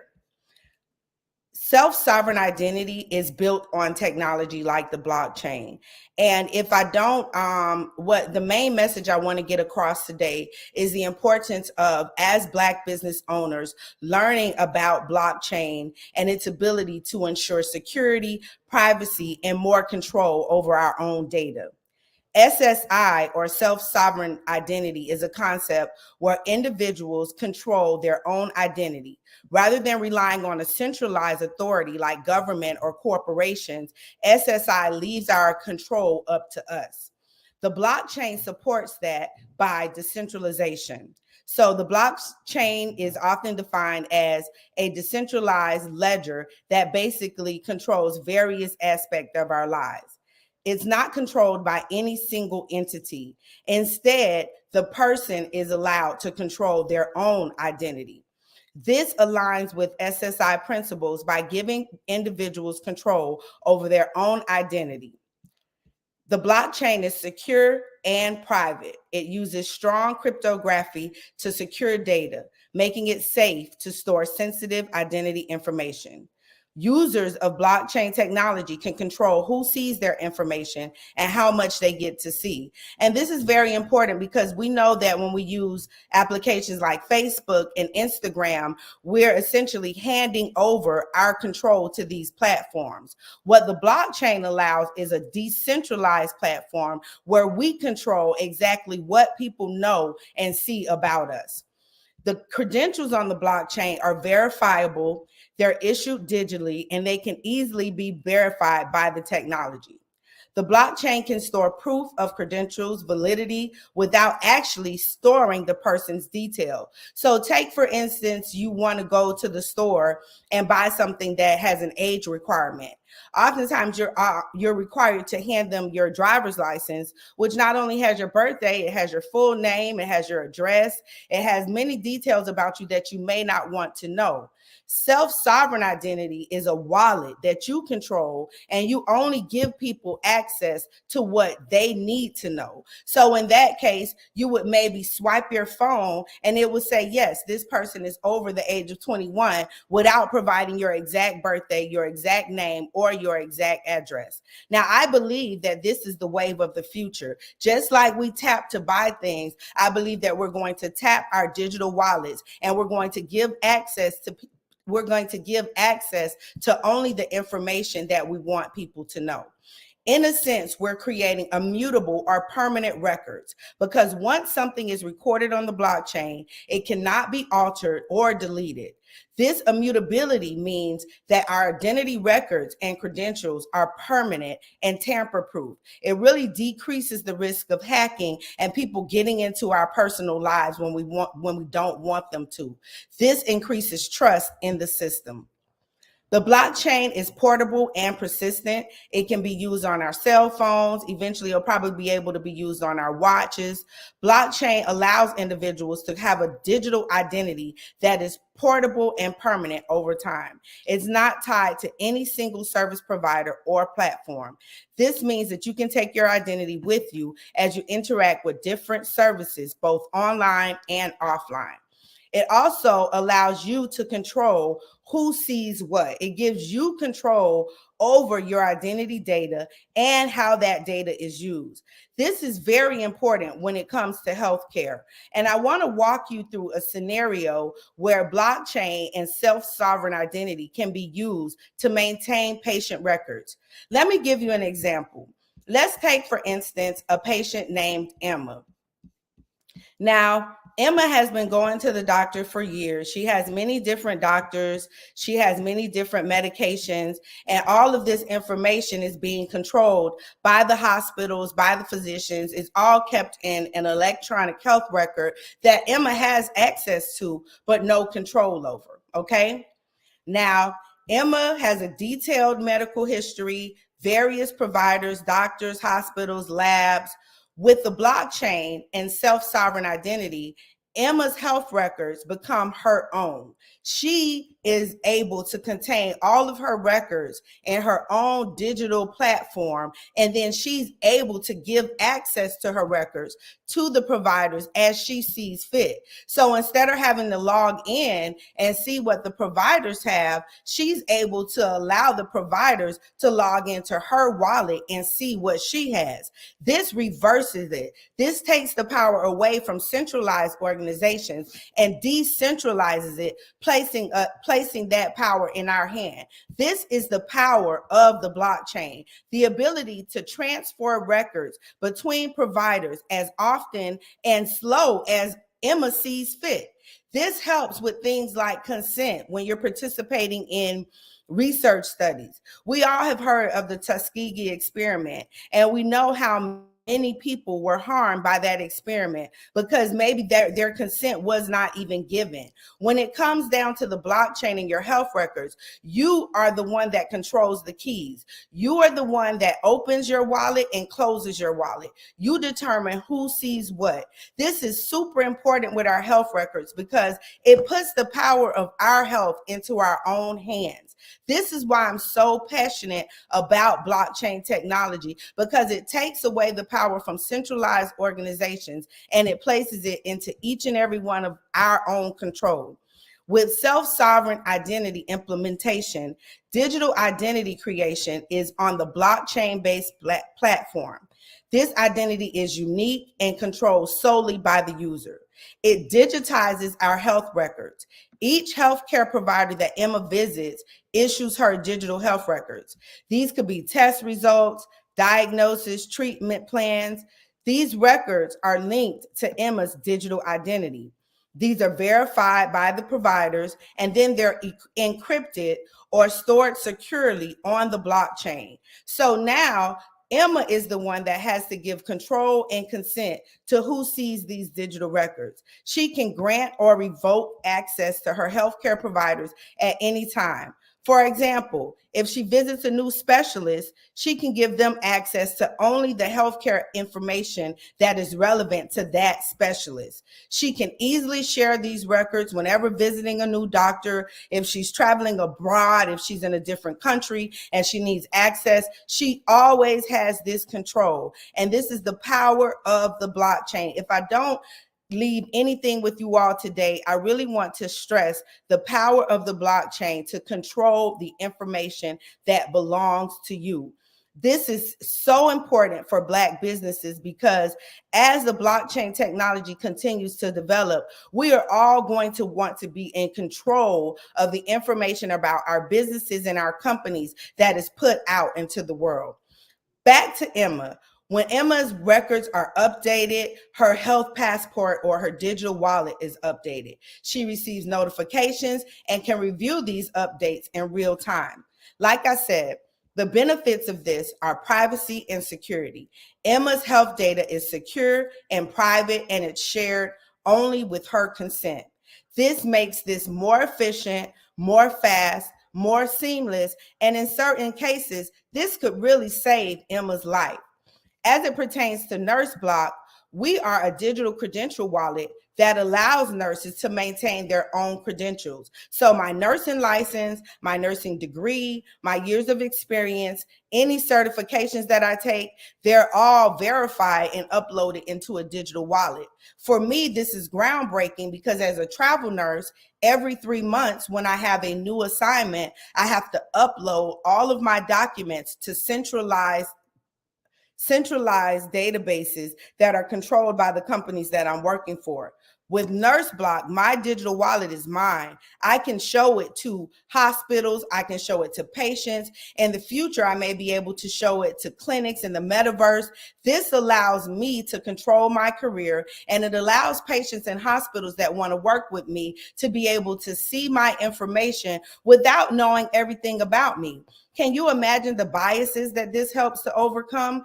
They don't know anything about me. They don't know that I'm a Black female. They don't know my age, but they do know that I have X amount of experience with X amount of experience in this specialty. I have these certifications. I have these CEUs. If they're looking for a nurse of my caliber, they're not able to see anything that I don't want them to see. So this is why decentralization and owning our own information is so important, especially for Black business entrepreneurs.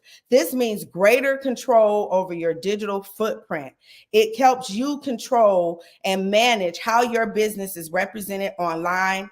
It safeguards sensitive information, and it helps build digital trust with your customers. Black business owners, enhanced privacy means Black-owned businesses can operate online with the assurance that their customers and data is secure. This is vital for trust and safeguarding information. Like I said, it reduces biases and discrimination, and it can help by anonymizing certain aspects of your user's identity. For instance, users can choose not to reveal their age, gender, or race identity when it's not relevant. That helps to promote a more equitable and online environment. Business owners and industries where unconscious bias is a concern, self-sovereign identity backed by the blockchain allows you to engage in markets or negotiations where there are ideas and business propositions can be evaluated without prejudice. Transactions on the blockchain are conducted by smart contracts. Many times there's very little information about the owner of the wallet provided with the smart contract. In many cases, it's just a string of letters, just like our websites were before they evolved into names. Right now, it's just a string of letters that identifies you and your transactions on the blockchain. I love it though, because it's completely transparent. Anyone can see what I've done without even seeing my actual name or identifying information. This empowers economic opportunities and enhances the credibility of online interactions, making networking and business engagements more secure and trustworthy. I implore you as Black business owners to begin to learn more about blockchain and these emerging technologies, because they will rule how we engage in the future. If you're looking for information, there's a really great book called the blockchain is here, decentralization for very different enterprises. And it talks about how the blockchain is revolutionizing all enterprises, including healthcare, construction, fashion design, marketing, news. There's a blockchain application for almost any industry. And just like many years ago when the World Wide Web was just coming about, many millionaires were born because they understood this technology before others. That is why I am so passionate about understanding and teaching others about the blockchain. Yes, it's a very new technology. Yes, there is much more to come and much more development that needs to take place. But I think that it's very important that as a community, we begin to learn and study this technology so that we can be ahead of the curve, so that we can implement these tools in our businesses before it's the mainstream. This gives you a heads up. You're allowed right now to become an investor or a creator with this technology. I encourage you to join local workshops and meetups that are focusing on blockchain and other digital technology.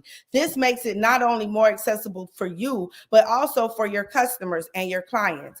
Blockchain, metaverse, and AI, they will all go hand in hand in the future. And I think that it's empowering to begin learning about this technology as soon as possible.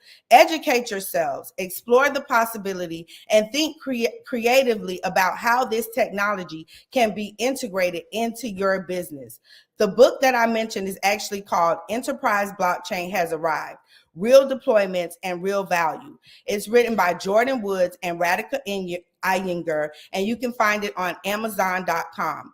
This book offers valuable insights into real-world applications of blockchain in various industries, showing you not just the how, but the why of blockchain adoption.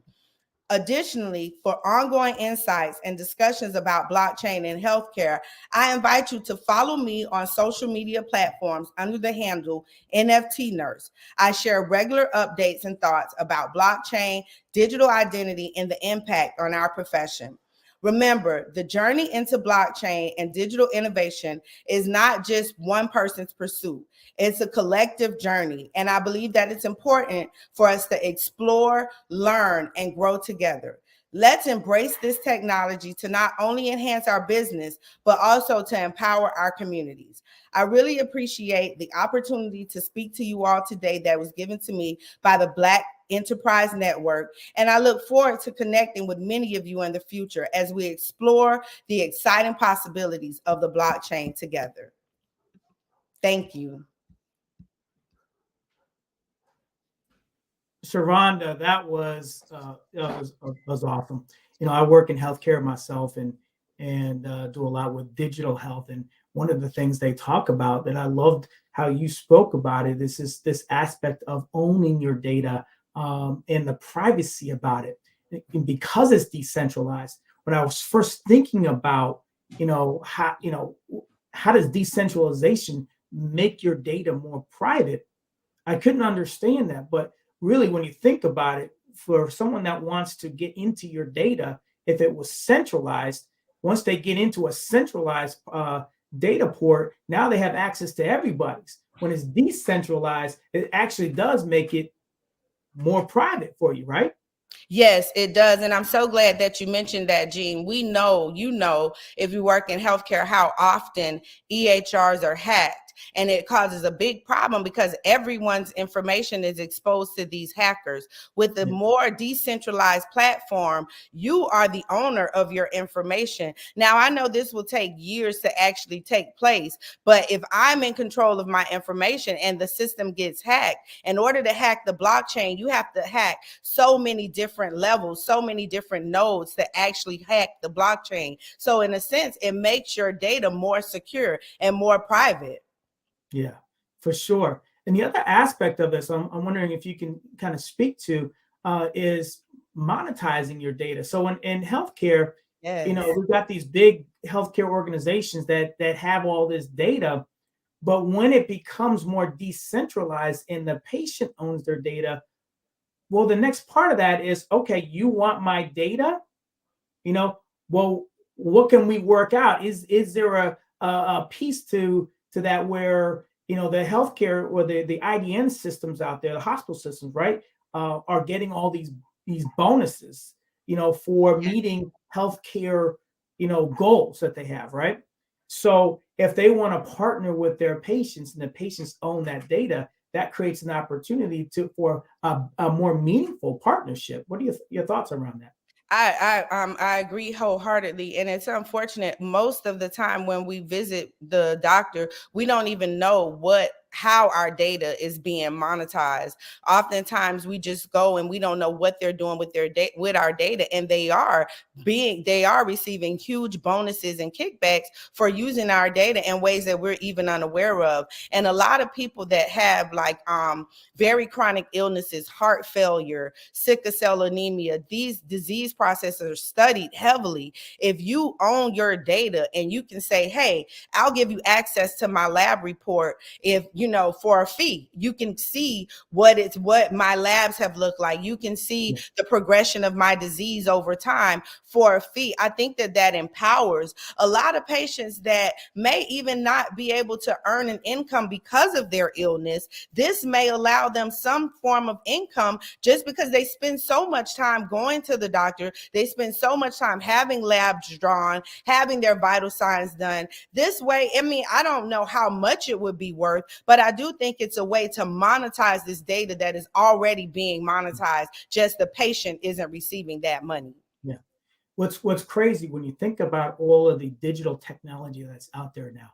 Like now, just on our watches, we know our heart rate. We know our. You can know your blood sugar. You can know your blood pressure. You can know your. You basically all the aspects of your body. The technology is out there. So think about all that data that we will each house on our own wristwatch or our own data ports that we can then share and potentially monetize. It's really where they're going with this is pretty amazing, and it's really just speeding up now. But there's a lot more to that. But I'm really curious as to your journey. You mentioned this, this journey, but for Nurse Block, so you've gotten a lot of experience in nursing, you're a critical care nurse, you're doing all these things. Well, how did you even start to think about forming something or creating something like Nurse Block? Tell us about that journey. Basically, like you said, I've been a nurse now for about 18 years, and following COVID, I experienced an extreme amount of burnout. In search for a new career. My youngest son is an artist, and he introduced me to NFTs, which are non-fungible tokens, which are also supported by the blockchain.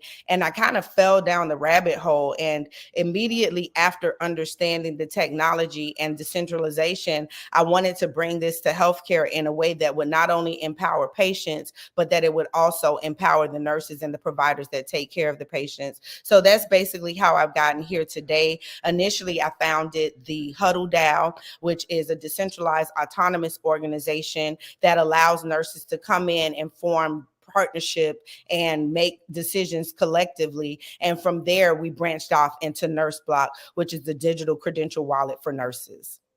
That's outstanding. So you saw a need, did the research, and created a solution for that need. That's amazing. What's been some of the responses from nurses? To be honest, the response has not been overwhelmingly excited. Nurses are very concerned about their pay.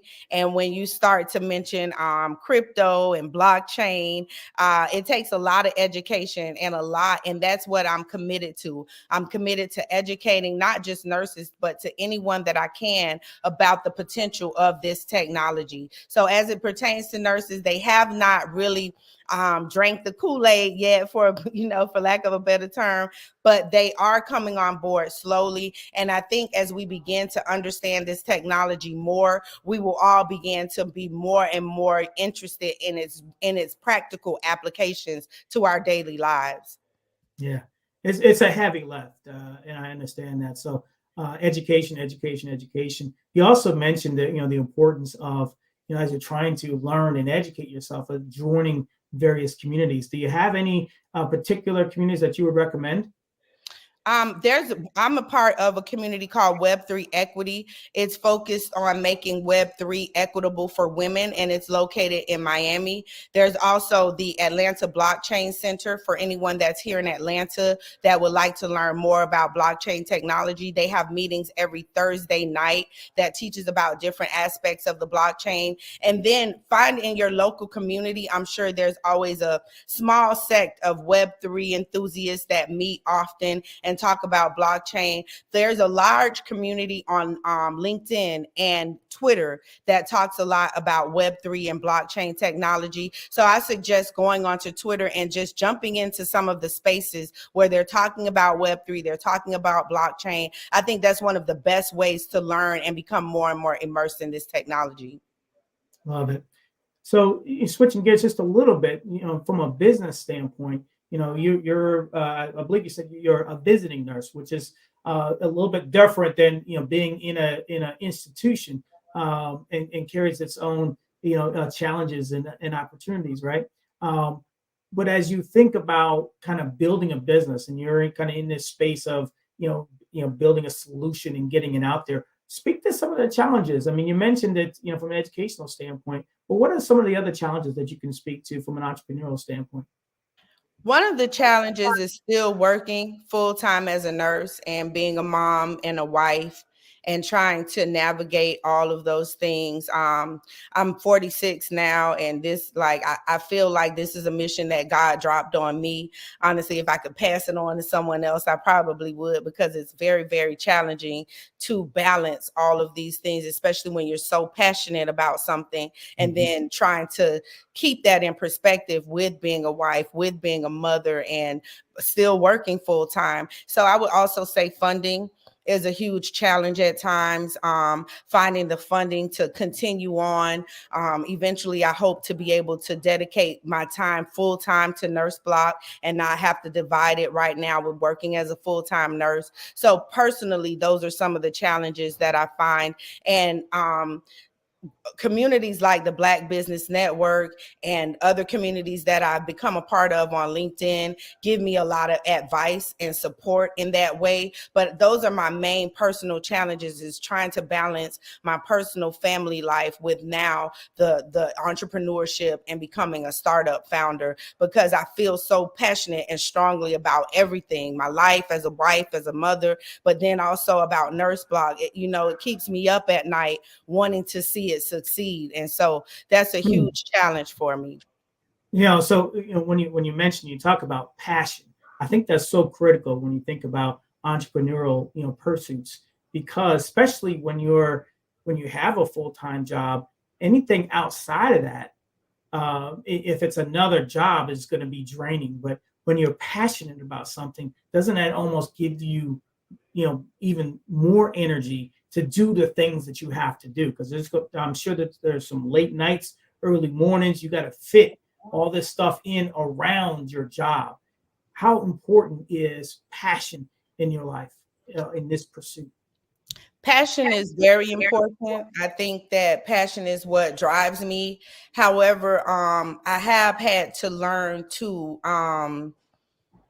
how can I say this? I have had to learn how to kind of curtail that passion sometimes, because I can get in a tunnel where I block everything out, and this is the only thing that I'm thinking about and focusing on, and then other things in my life start to lack. So I think that passion is extremely important, especially when you are trying to make other people feel your dream and see your vision. I think passion is the number one thing. They have to see that you believe in this with all your heart and that you're passionate about it. And then I also think that there's a skill to learning how to curtail that passion and keep it at bay when you need to keep it at bay. Because I mean, honestly, I work overnight and I could go days without sleeping just to, do something for Nurse Block. And sometimes that can get dangerous. So I think that although passion is extremely important and it's definitely what is pushing me, I'm trying to learn how to keep it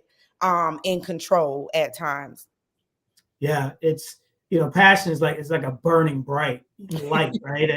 It's always burning, and sometimes you get feedback that hey, you know what, hey, we're over here,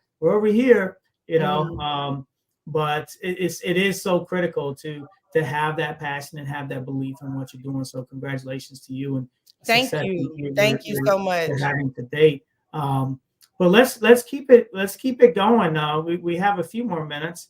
As you think about juggling, as a lot of this audience are entrepreneurs. You're juggling a full-time job, and the last speaker kind of spoke about the importance of and the value of having a part-time, and being able to get into this entrepreneurial space on a part-time basis. Sometimes even doing that, it seems almost like having two full-time jobs, right? Because that passion just kind of drives you, and you'll stay up till god awful hours, working on something. But what are some of the tactics you've employed in balancing the demands of a full-time, balancing the demands of a startup, and balancing the demands of being a wife and a mother? Yeah. So one of the things, and this is also one of the reasons why I'm so passionate about Nurse Block, as a travel nurse, I've been able to make my schedule fit my lifestyle. So for instance, right now I work just on the weekends. I work Friday, Saturday, and Sunday at night. And so that allows me Monday through Thursday to dedicate time to my family, to building Nurse Block, and then to any other things, self-care, which we can't leave out. Self-care is super important. You can definitely lose sight of yourself in the midst of becoming an entrepreneur. So that is the benefit of being a nurse and then being a travel nurse, where I've been allowed to create my own schedule. And oftentimes when I tell people that, they say, oh, you're really blessed to be able to keep a full-time schedule and then still have time to dedicate to your startup. And that has been phenomenal for me. But I wouldn't be able to do that if I wasn't a travel nurse, if I was on someone's staff. So that's why I'm so passionate about Nurse Block, because it allows the nurse autonomy over their own career. And I think that I know that I perform better as a nurse, and I create better outcomes for my patients when I have this kind of autonomy. By the time I go to work, I'm fully, I'm all in. I'm ready to be the best nurse that I can be. I show up and I don't feel dreadful. I'm allowed to pick jobs that resonate with me, jobs that I'm good at, jobs that I've reached the expert level at. So that lets me go to work with a completely different attitude. And it turned that burnout around for me. Having that autonomy, it has made such a big difference in my career. And it also has really helped me with building a startup. Yeah, that's great advice, and it is a kind of a juggling act, right? But you do it, and you learn and you adjust as you go. So awesome there. The other part about this is, as you think about nurses and nursing in general, one thing that COVID taught us is just how important our nurses are. I mean, they were critical to keeping this country going, and they would just, we relied on them. Not almost, we did rely on them too much. I mean, they were the backbone to keeping this this country safe. But as you think about empowering nurses, because so many nurses from what I've heard, they just got burnt out and just got tired, and they just want to get paid more, and they just want to have more balance in their jobs and safety in their jobs. As you think about what you're creating here and giving nurses more power with their own data and autonomy and opportunities, where is that going, and how can that really help nurses take control over their careers? Speak to that a little bit more. Yes, thank you. Thanks for asking that question. That's a great question. I worked during COVID. I worked in New York. I worked in Atlanta. I worked all over. And it was my work was controlled by intermediaries, agencies that would link with the hospital. And then the hospital the agency would reach out to nurses and they would hire us. And many times the agency would be getting paid more for what I was doing than even what I was getting paid. So many agencies became, $1 billion companies off of the backs of nurses during COVID. And there was so much said about how much the nurses were being paid, but there was very little mention about these agencies. What NurseBlock does and what the blockchain does for many industries is it removes that middleman. So with NurseBlock, the nurse uploads their digital credentials to their profile. The hospitals or the patient that needs a nurse is able to see that and then select that nurse specifically without there being any intermediary, without there being a middleman or an agency controlling that arrangement. That empowers the nurse that may have left the bedside because of staffing shortages or couldn't work those hours. Many nurses love nursing, but they have children that are in school that they have to pick up at 3 p.m. Imagine if there's a patient around the corner that just needs IV infusion a couple times a day from 9 to 12. That nurse could easily accommodate that patient, feel very good about what they do, get paid directly from the patient, and then there's no need for the middleman controlling that. So that is what I believe the future of healthcare will look like. I believe that there's a more and more with virtual health and digital health. More healthcare is beginning to take place outside of the hospital. And what COVID proved to us is that there's no healthcare that can be provided without a nurse. So whether you're in the hospital, whether you're at a clinic, wherever you are, what NurseBlock wants to do is have a nurse that can come to you. So it not only empowers the patients to find the right nurse, it empowers the nurse to find the right work setting, the right time, and even the right patient for them. I think this is, amazing because I know I hear it all the time, just the frustration and this nurses just being so tired. But on the other part of this, from a hospital system standpoint, I would think that this would allow them some flexibility as well, versus trying to hire nursing staff and you got the constant turnover.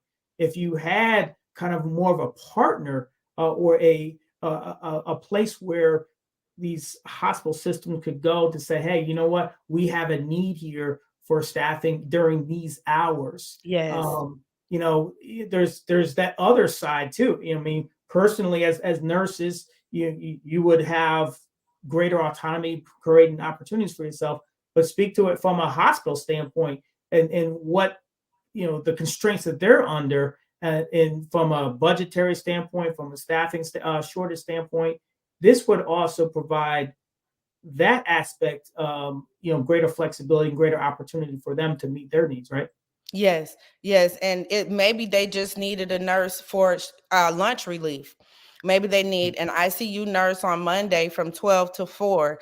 They may not need the whole 12-hour shift. As you age, and this is something that I talk about a lot, nursing is very, very challenging physically, mentally, and spiritually. 12-hour shift for a 65-year-old may not be as easy as it is for a 20-year-old. But if maybe you only needed a nurse for 4 hours or 5 hours, and you were able to log on to our platform and find the nurse that has the credentials, the CEUs in the background that you need, and hire that nurse directly without any middleman on an on-demand basis. I work for a couple apps that allow me to go to surgical centers. Like the day before they need a nurse, they put the request on the app, and then I select the app. Now that is what we want to do with NurseBlock, but in a decentralized way. The apps I work for are centralized. They have all my information and they have all of the hospital's information.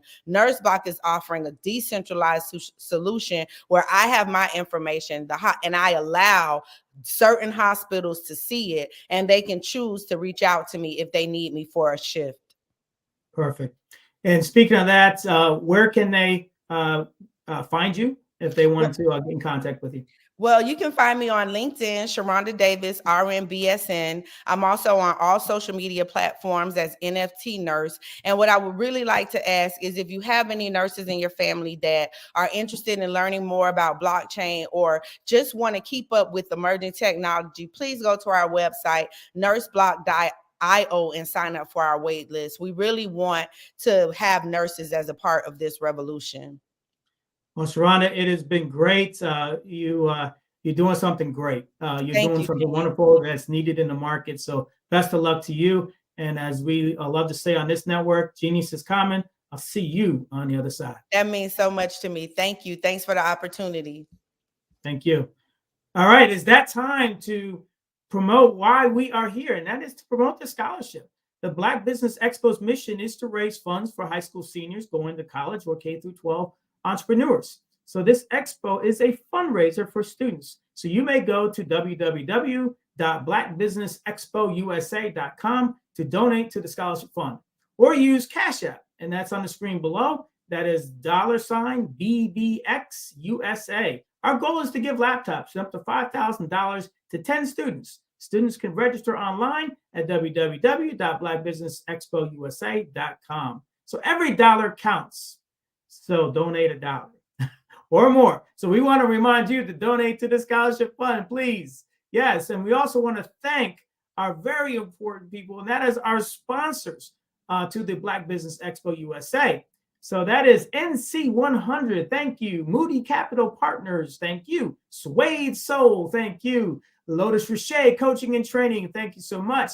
Hello LLC, thank you. Carolina, Virginia, Minority Supplier Development Council. Step Management, BHS and Associates, thank you all. 5-Star BDM Media, Margie McLean Foundation Incorporated, Genius is Common, thank you all.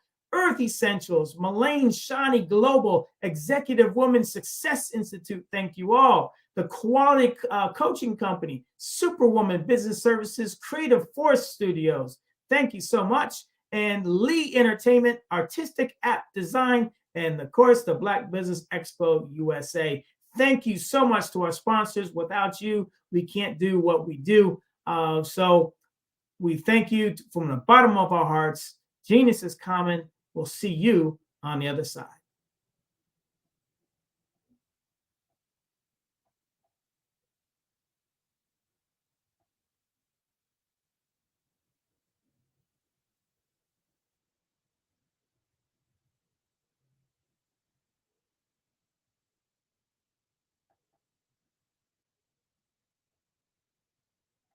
I think we may be having some technical difficulty, so I'll fill in some time here. So when you think about what we just heard from an entrepreneurial standpoint, what's so impressive is here is a nurse that is, through COVID, like many nurses, was just, working to, their hands to the bone, and really tired. And an idea came to the mind. They said, you know what? We need to take control. We need to create opportunities. We need to control our information. There's a lot of bias in the system, as she mentioned. And there's a lot of just, feeling not being able to do what you love to do when you can do it, because oftentimes they're just the hours required are long and are arduous. And having a family, or let alone a side hustle or side business, is very, very difficult. So here's someone that was in that situation and took the opportunity to find a solution and started working on that solution. And because they were so involved in it, they were so passionate about it. And I keep going back to that passion. What are you doing in your life that you're frustrated around? Frustrated about? Maybe you have a skill set. Maybe you have a knowledge base that is there to work on a solution. And that solution, if it can be monetized, can not only be a great value to those in society, but of course it's going to be a great value to you because you're going to be able to monetize it. That's how these things happen. That's the kind of the basis of entrepreneurship. Identify a problem, identify the solution, figure out a way to bring it to market.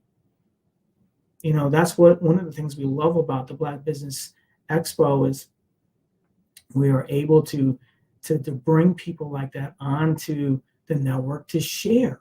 And you may not be a nurse, but hopefully you heard not just the opportunity that she has with the solution for nursing, but the opportunity to understand how blockchain and other technologies is so critically important.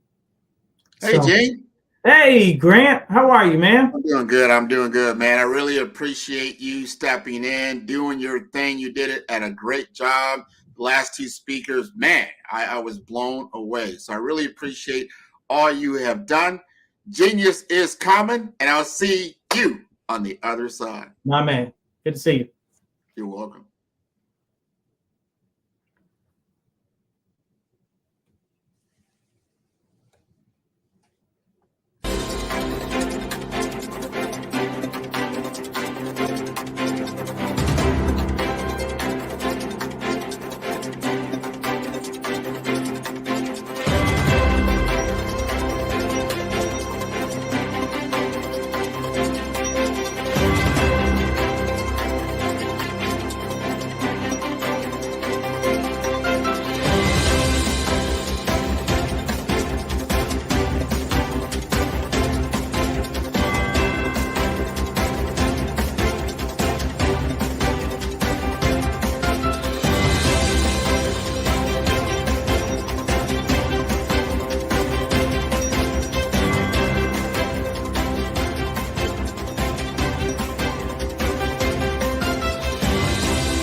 Dr. Eric Kelly III.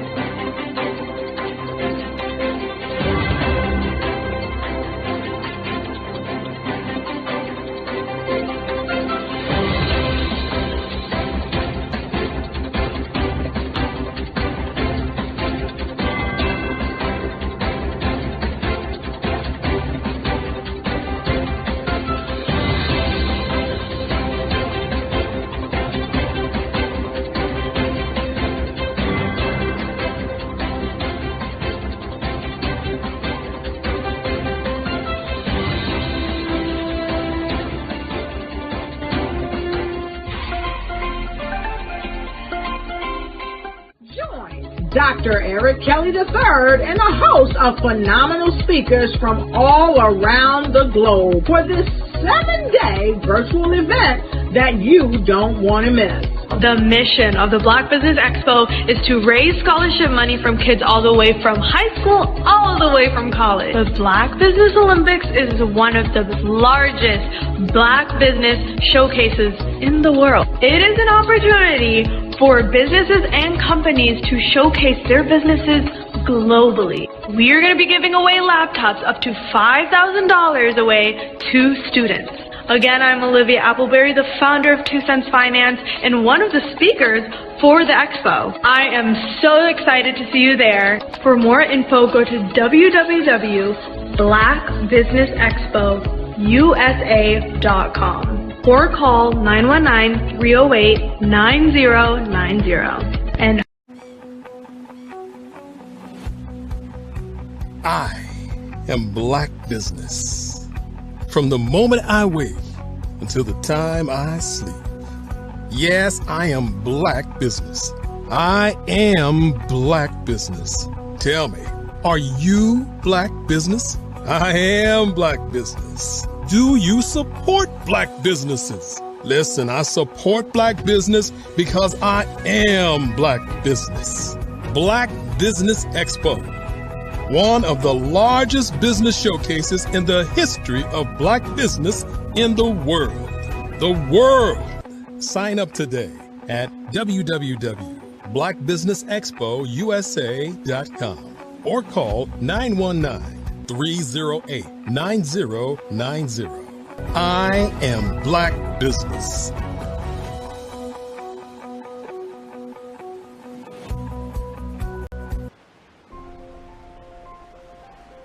What if you could build your own city?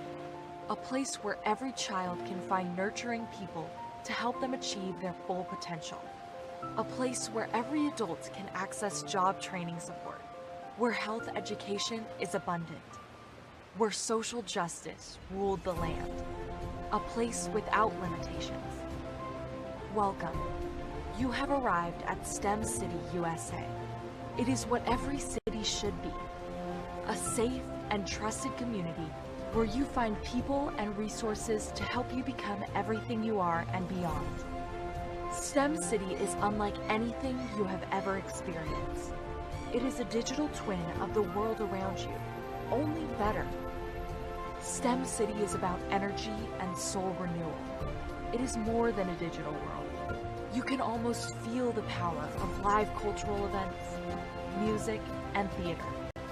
STEM City promises a better future for children with caring mentors and hands-on activities with dedicated tutors to support our youth. STEM City is your passport to a healthy lifestyle with weekly events addressing our community's many issues. STEM City is your financial well-being with helpful information on wealth management, career advancement, job training, and so much more. STEM City is the community you deserve. It is the city where your dreams can come true. STEM City USA, a place in the sky that is accessible to all who reach for the stars.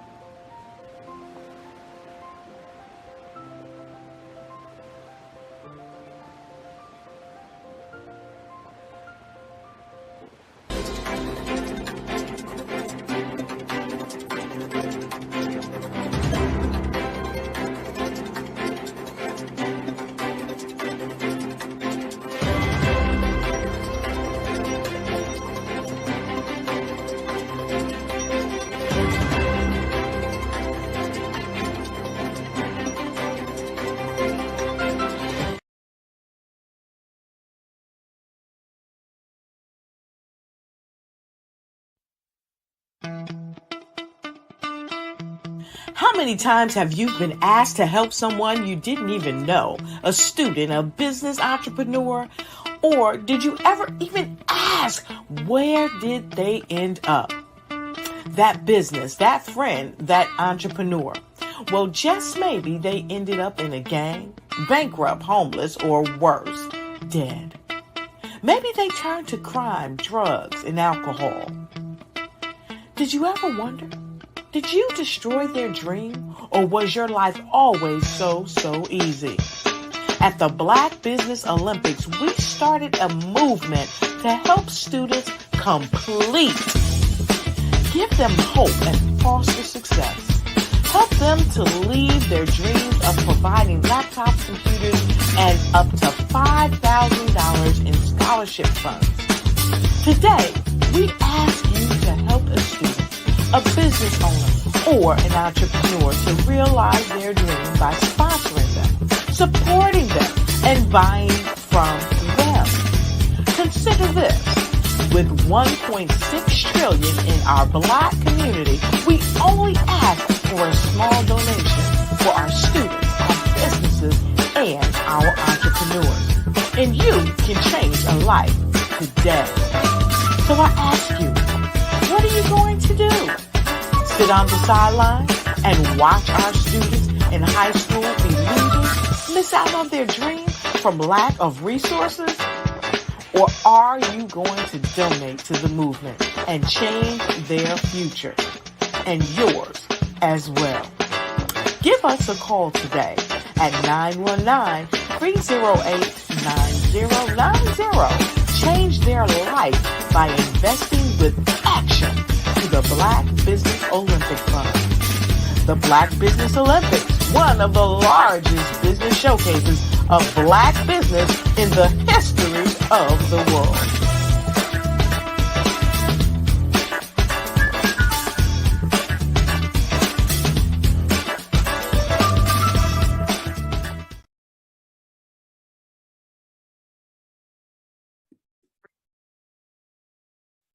Hello, I'm Dr. Madeline Ann Lewis, President and CEO of the Executive Women's Success Institute. And my genius is helping women accelerate the path to success. You know, I was blessed to have strong women in my life who encouraged, motivated, and pushed me to do my best and to never even think about giving up on my dreams. So I say to women, we must show up to rise up. We have talents and potential, but who will see them if we don't speak up and get noticed? I know that women are a tremendous resource on this planet, and there is nothing more fulfilling than helping a woman tap into her full potential. I do this because I want to be a part of helping as many women as I can to show up, to rise up. I do this because genius is common. Did you know women represent just 3% of Fortune 500 CEOs and less than 15% of corporate executives at top companies worldwide? Have you wondered what the secrets are to getting into the top ranks, whether in the private or public sector? Do you want to figure out how to stop being held back in your career or passed over for promotion? Then you're in the right place. Hi, I'm Dr. Madeline Ann Lewis, President and CEO of the Executive Women's Success Institute. I have decades of experience in the military, the federal government, and corporate America, and my mission is to help women succeed and tap into their full potential. I want to reach 1 million plus women around the world to become the leaders they are meant to be. So if you want to move into a management or executive level position, or maybe you are a female veteran transitioning out of the military into business entrepreneurship, then reach out to the Executive Women's Success Institute at 301-693-3284. Let us get you on the fast track to success.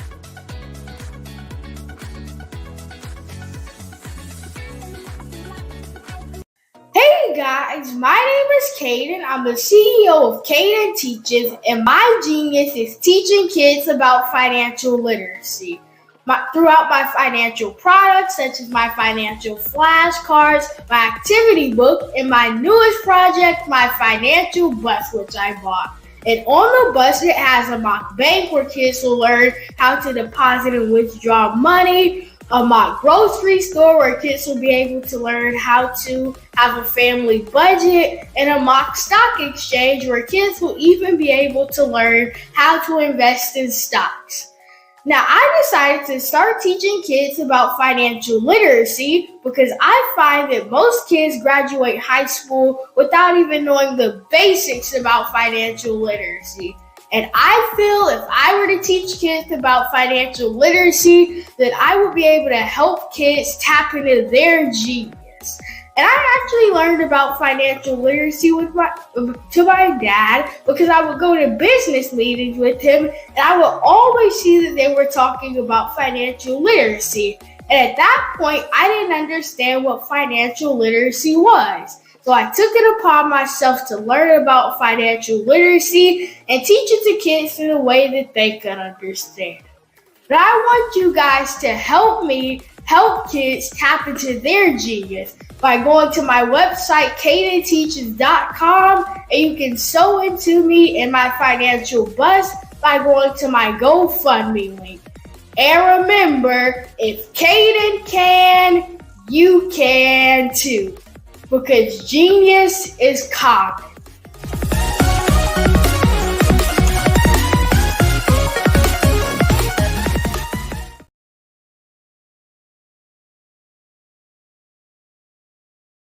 Over the past few years, we've seen the growth of existing and new initiatives focused on financial inclusion, building global networks, and reducing the wealth gap in response to the idea there's not enough seats at the table. Whether their outcomes are to increase the representation of Black executives on corporate boards, ensure an inclusive global economy, or to create new U.S. African commercial pathways. The strategies are often carried out by separate programs. The question is, should they be? With the continent of Africa being home to more than half of the world's fastest growing economies, the youngest workforce, over 400 companies generating more than $1 billion annually, 700 generating more than $500 million annually that are poised for growth, and being the destination of nearly $5 billion in venture capital in 2021. Diversifying U.S. and Africa commercial engagement by building bridges between African businesses and their U.S. diaspora should begin being seen as mutually beneficial. From helping to reduce Africa's enormous capital gap to catalyzing two-way trade opportunities, the COVID-19 global pandemic hopefully has taught us that global challenges and opportunities are more interconnected than we thought. During the pandemic, African companies like Unicorn Flutterwave, insurance provider Reliance Health, ride-hailing app Yasir, and 54Gene, the continent's first bank of DNA on people of African descent, proved that when African companies have access to networks, capital, and information, they grow big, grow fast, and create solutions that are valuable to the world. This is why Be Direct was created.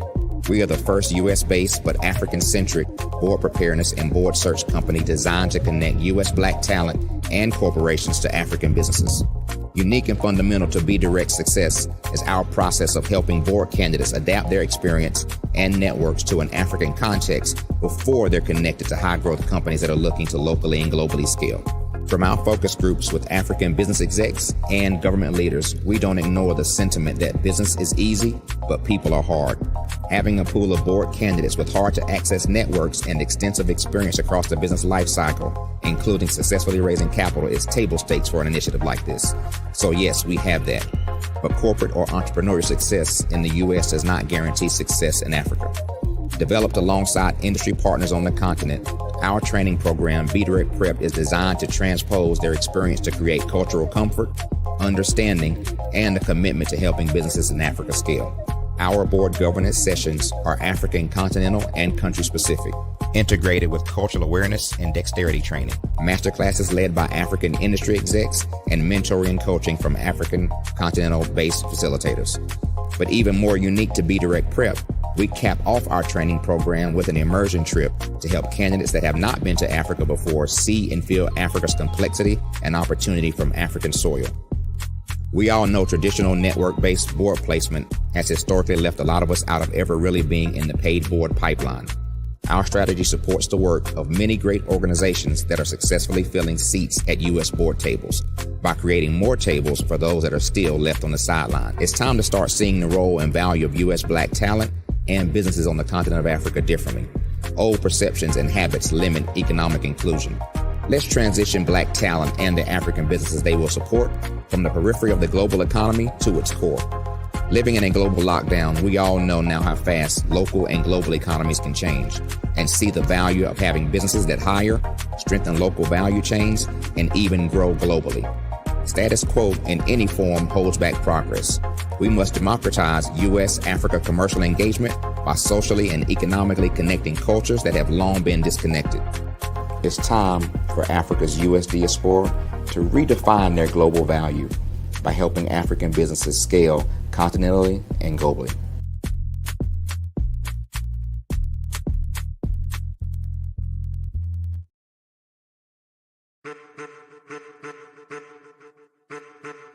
I am a child of the Most High God. He has gifted me in ways that I could not even imagine and didn't know.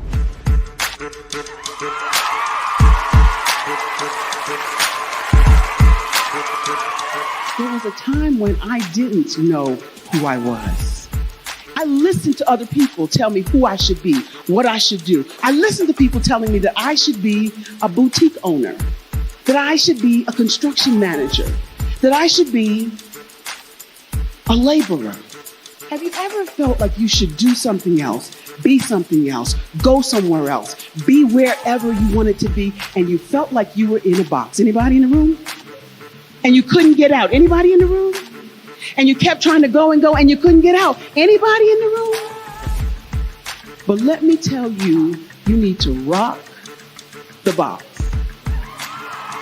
Rock the box.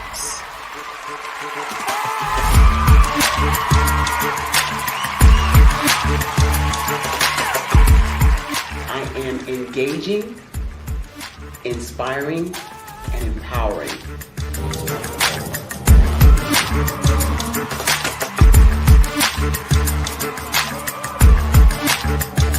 I would give you everything I know. Just by touching you, if I could, by osmosis, give you every single thing I've learned, I've gone through, I know I would. We know that's not possible, but as it is possible, I love to share information with people. Some of you out there, people have told you that you can't be, you can't have, you can't do. But I will tell you, like Kingston said, you can, you must, and you will. If it's to be, it's going to be me. You got to say it. If it's to be, it's going to be. If it's to be, it's going to be. If it's to be, it's going to be.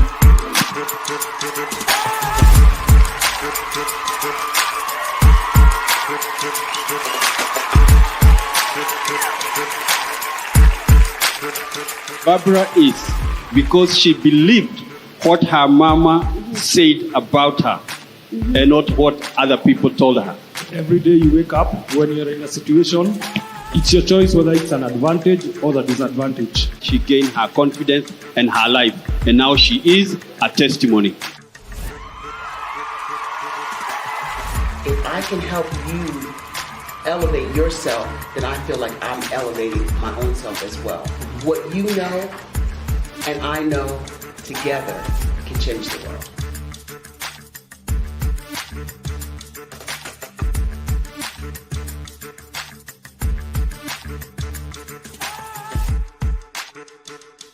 I was born in a little village on the island of Haiti. Many deadly diseases pounded me. It is as if they were on a mission to end my existence on this earth. I refused to give up. In 1983, I left Haiti and came to the United States of America. And I came with $5, 2 shirts. I didn't speak any English. I came to Atlanta. I got a job. I was a doorman. I was a doorman with a dream. What I used to come on stage. I'd rehearse this moment that I'm standing in front of you. That's the power of a dream. Maybe today is the day you begin acting as if you already have it. And then step out with full force. Take a risk. No condition is permanent. Don't let your situation distract you. You are chosen. You are called. You are born for a purpose in this life.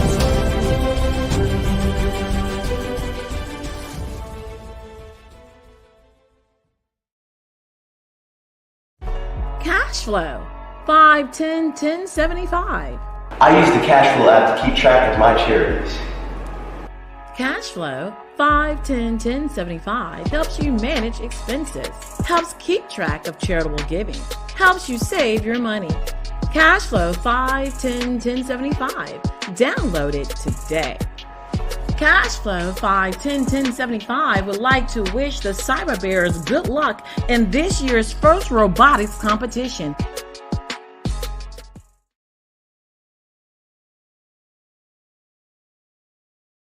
Absolutely. So our coaching program help people that have the lack of time, that lack strategies, and lack the confidence to go after their dream life. So we help them implement tools. We help them implement, I love to leave the inherited lack of finances or the education behind finances. But it wasn't until I lost my firstborn, my only son, that life changed for me. And where I was going after it all, living the corporate life, hit my 6-figure income, and living in my dream house with my dream man, driving my dream car. Wow. I nearly lost it all when I lost my son. And so I realized it only takes one financial catastrophe that can change your entire life. That's what made me start All New Beginnings. Because no matter what's going on in life, there's a new beginning. And because of that, we develop a program called Wise Minded. My little slogan is, don't just dream it, let's live it. If they want to connect with you or work with you, what is the best ways for them to be able to do that? Well, for my social media guru, you can connect with me on every single social media platform as Tanya T. Rose.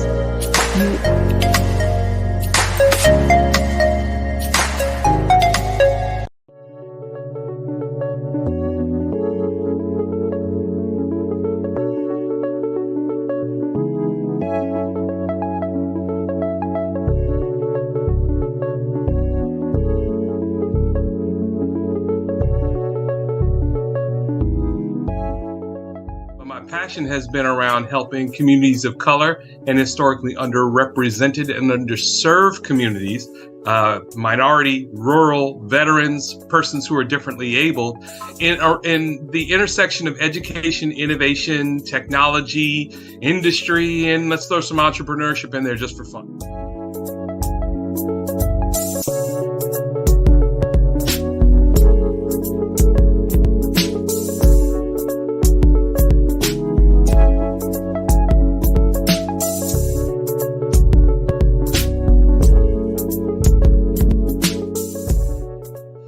See more around innovation, incubators, accelerators. I love the idea of going from innovation to commercialization.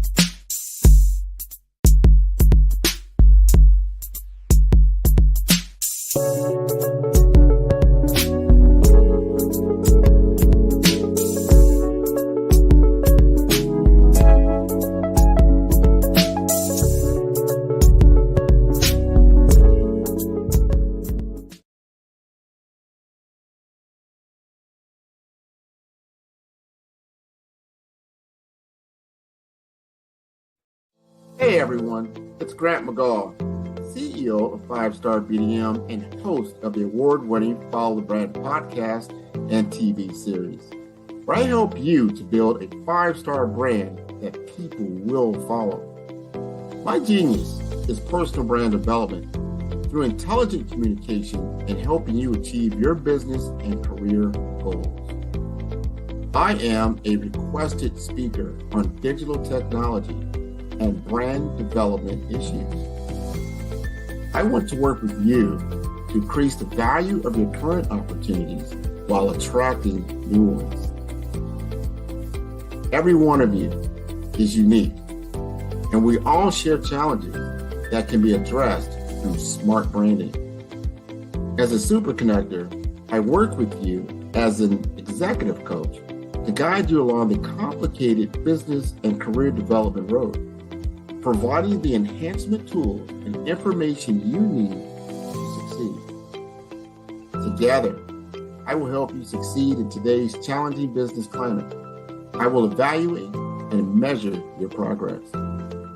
Best of all, I am right alongside you every step of the way. Build the brand called you. Genius is coming.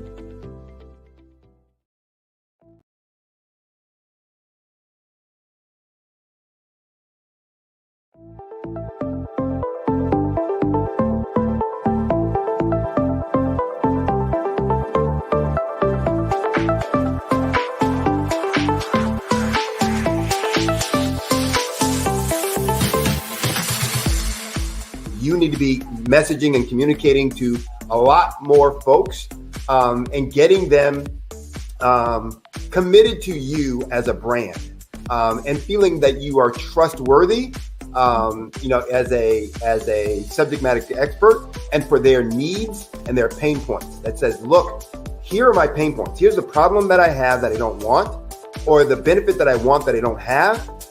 And Grant and Sydney understand that and are giving me information to be able to assist, in my eliminating those pain points.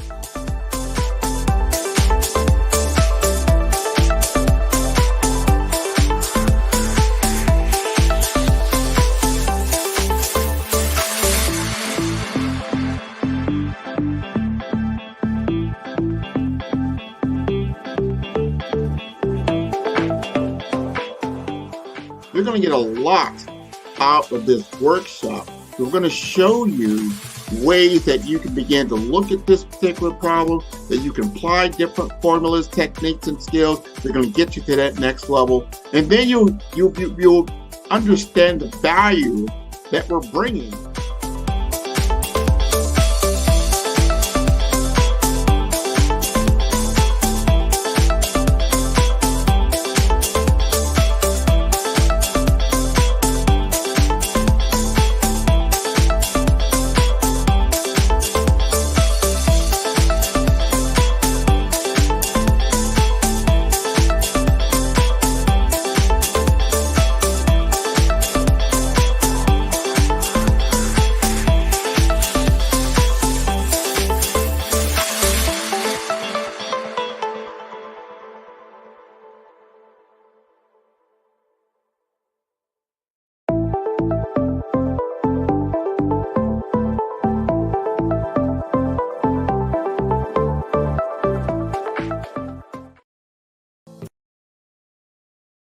Five-Star BDM, Brand Development Masters, is a professional consulting and advisory group keenly focused on business development services for the small to mid-sized business and entrepreneurs.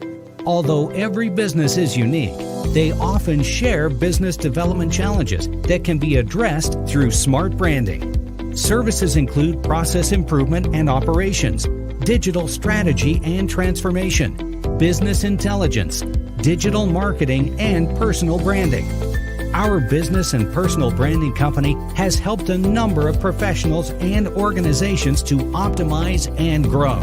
This results in more business, more opportunities, better reach, positive outcomes. Visit www.fivestarbdm.com today to learn more.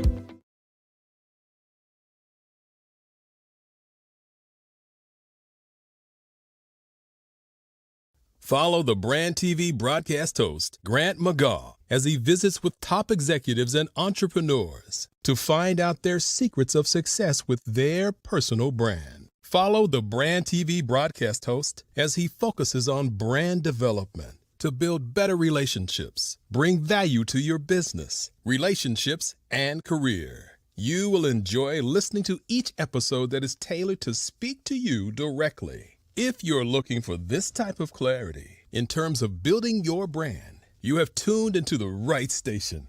Each episode will help you to shape a conversation in the 5-Star BDM network of 20,000 professionals and become a springboard for your corporate engagement and business opportunities. Each guest will frame their story in the areas of personal branding, business development, career development, financial empowerment, and technology innovation. Grant McGaugh explains why he is the CEO and owner of his own professional career. Grant is an accomplished business leader and entrepreneur who wants to give back to individuals to grow their personal brand strategy. Tune in as he weaves his story about new possibilities, while to you exceed expectations. If you love storytelling, this show will make for fun.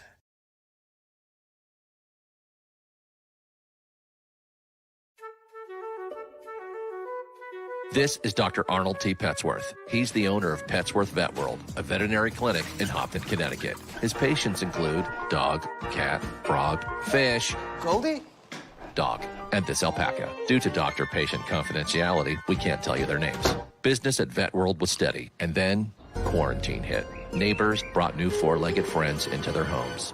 Bunnies. Bunnies everywhere. Dr. Petsworth welcomed these new patients with open arms. The only problem? There were more appointments than he could manage. That's when Dr. Petsworth turned to his American Express business card, which offers spending potential that's built for his changing business needs. He decided to hire a new assistant, Julio, and with spending power built for business purchases, he used his card to furnish a new exam room. Together, Dr. Petsworth, Julio, and American Express Business made sure all the pets of Hopton got the love and care they deserve. And everyone was happy. Get the card built for business by American Express.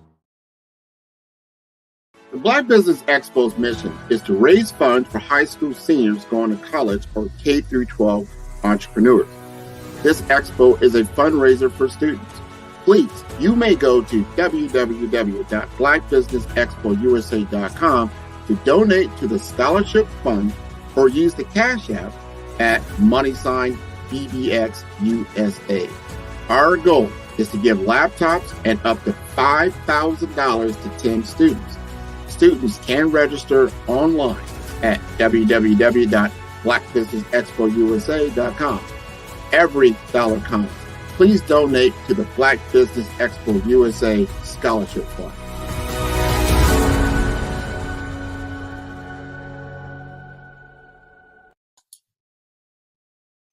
Hi, I'm Barbara Smith. Genius is common. My genius is executive coaching and professional corporate training.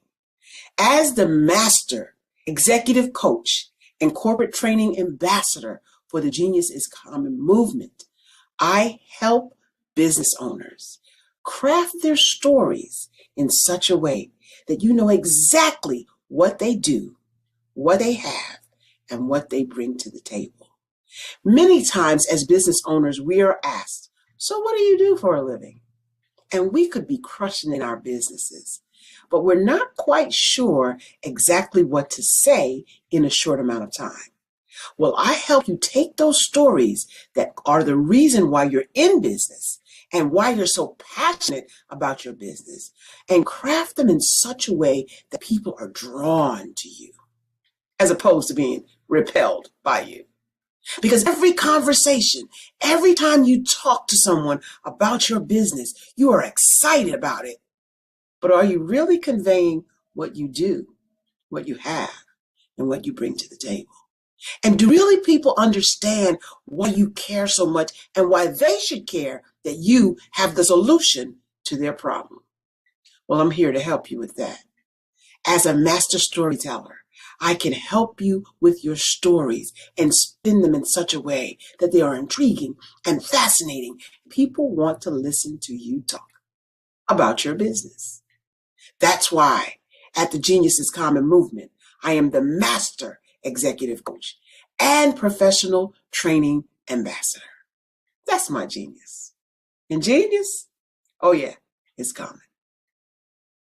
Sometimes you got to hear the news from the Black perspective, and more specifically, Black publishers. And that's exactly why you have to download the Hey Tie app, the largest mobile app delivering breaking news, videos, and podcasts from 200 of your favorite Black publishers. Yes, 200 Black publishers delivering news as it happens, literally all in one app. Go to HAYTI.com or download the app in the Google Play Store or Apple App Store. It's completely free, along with information that you can trust, so go check them out. Social media is evolving. It's more vibrant, more colorful, more energetic, and so are you. It's not just photos anymore. It's video, it's audio, it's subscriptions. And now there's Fanbase, a new monetized social network. Fanbase delivers the complete native app experience with full content monetization for every user. No algorithms that shadow ban your engagement or growth, and no ads. Follow anyone for free and subscribe directly to your favorite creators for $4.99 a month. Plus, show some love by tipping on any post. Also, make a Fanbase page and monetize your content the same way. Finally, connect with your followers by posting the amazing content you already create. And now, get paid for it. It's time to energize and monetize, because everyone's a fan of something and everyone has a fan base. I was born in a little village on the island of Haiti. Many deadly diseases pounded me. It is as if they were on a mission to end my existence on this earth. I refused to give up.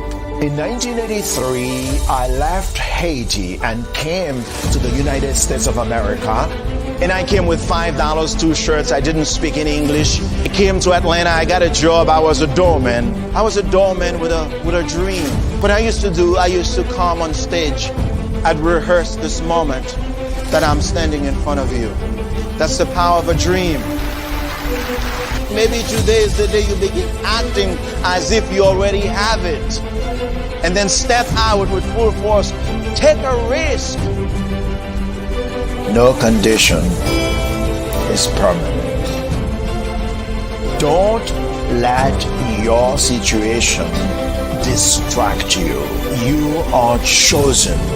You are called. You are born for a purpose in this life.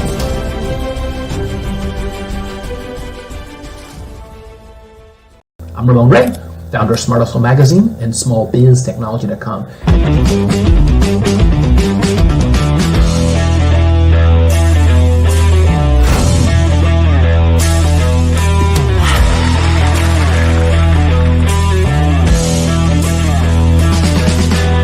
You're here today to celebrate small business success. Stand up on your feet. You rocked the house. It was amazing. Didn't we learn? For me, success comes from failure. One thing not to do is shake somebody's hand like this.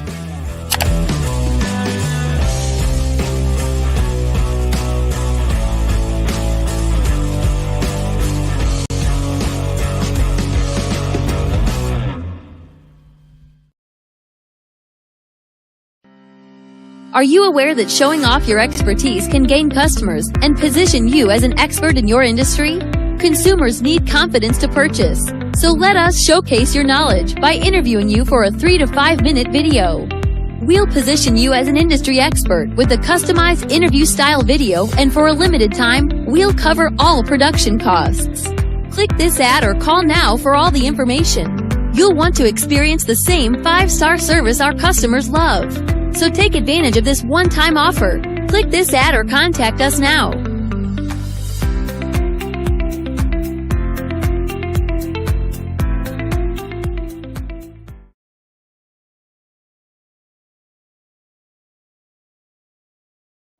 Ladies and gentlemen, and fellow professionals, please allow me to introduce myself. I am David Jones, the co-founder and CEO of the Hello LLC, where I am passionately dedicated to guiding individuals and businesses toward their own return on time investment. Time is my only competition. With over 20 years of experience as a corporate C-level executive, I bring a wealth of knowledge and expertise to the Hello LLC. My career journey has been marked by a relentless pursuit of excellence in marketing, strategy, and business management leadership. I have had the privilege of working with renowned Fortune 500 companies such as Xerox, American Airlines, Hilton, and Geico. However, what truly drives me is the transformational work we do at the Hello LLC. We are pioneering a new approach to business in the metaverse, where we empower businesses and individuals to build strong foundations, automate their processes and systems, while thriving in the ever-evolving digital landscape. More than just a 3D digital marketing agency, the Hello LLC is truly a community built on love, kindness, and integrity. We want more for you than from you. As I often say, collaboration is the new competition. In an era where time is the most precious commodity, I am here to guide you toward your own return on time investment, because if time was sold in stores, it would be sold out. With a deep commitment to excellence and a strong belief in the power of community, I don't just lead a company, I lead a movement into the future of business. Ladies and gentlemen, it is both an honor and a pleasure to be your guide on this remarkable journey.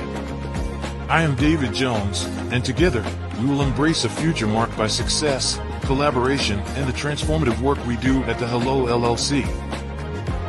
Hello stands for helping everyone live life optimally. So, let's make that pivot together and start living life optimally today.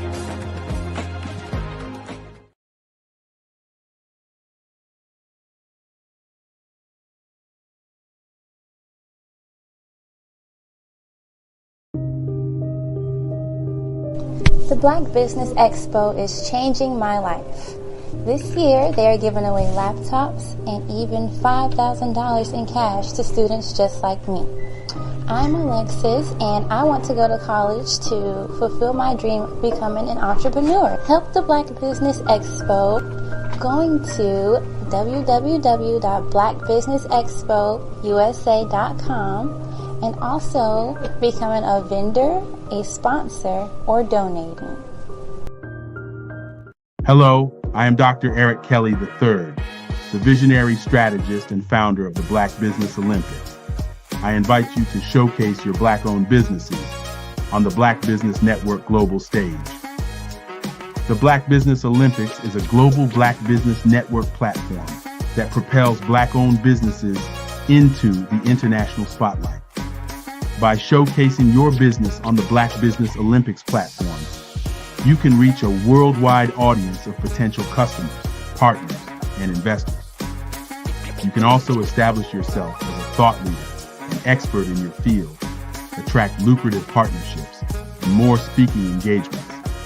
In addition, the Black Business Olympics platform provides a valuable opportunity to connect and collaborate with like-minded entrepreneurs and business professionals from around the world. This can lead to new business opportunities, ideas, and relationships. Finally, by sharing your story and expertise on the Black Business Olympics platform, you can inspire and empower others. This is a powerful way to make a positive impact on the world and leave a lasting legacy. If you are a Black-owned business owner, I encourage you to seize the opportunity to showcase your business on the Black Business Olympics platform. It is a once-in-a-lifetime opportunity to make an indelible mark on the world. Be one of the 1,000 visionary entrepreneurs who are changing students' lives, shaping industries, and leaving an unforgettable legacy for their families. Unleash your voice on our global stage and watch your business thrive. Black Business Olympics is one of the largest Black business showcases in the history of Black business in the world. Yes, the entire world. Just give me a call today at 919-308-9090.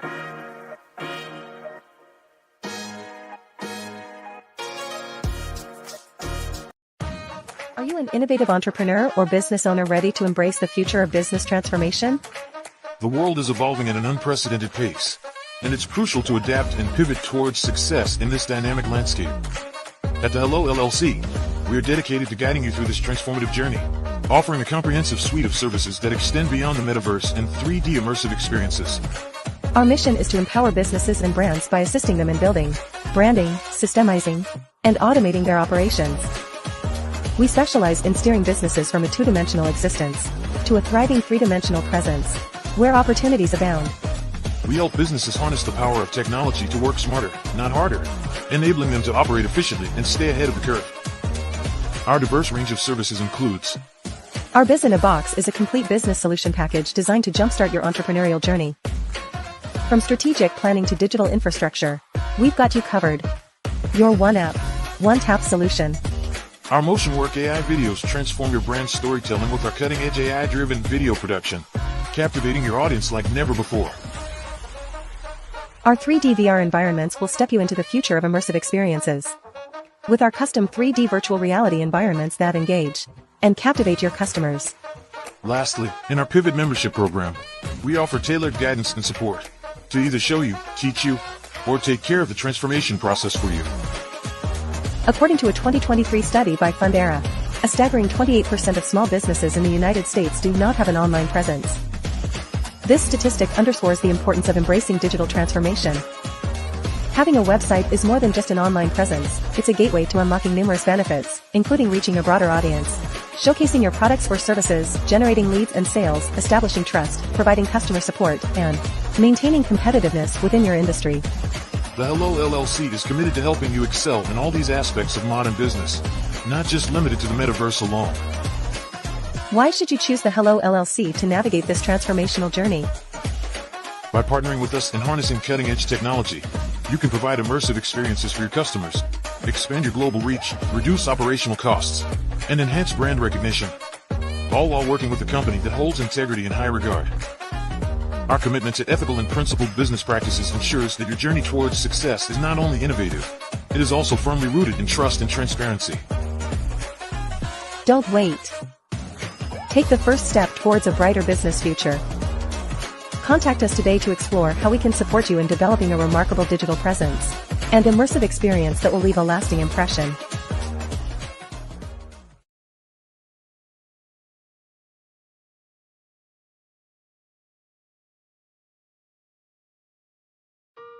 Hello, this is Israel, and I am CEO of Daydreams Interactive and author of Princess Planet. So, genius is common, and as a kid, I loved to daydream. Even as an adult, I loved to daydream. And when my daughter became 6 and loved princess characters, but we just could not find the diversity that showed her, we created our own characters. So, for instance, you have Princess Nulu right here. Princess Nulu is from Uganda, and her genius is that she loves to take care of animals. She can actually even listen and hear what they say. And then we have Princess Isabella right here. Princess Isabella, she's from Cuba, and her genius is biochemistry. One day she hopes to eliminate disease. Then we have Princess Nia right here, and Princess Nia is based off of my daughter, and she wants to be the greatest dancer alive. So that's her genius. So what's your genius? My genius is my imagination. Genius is common.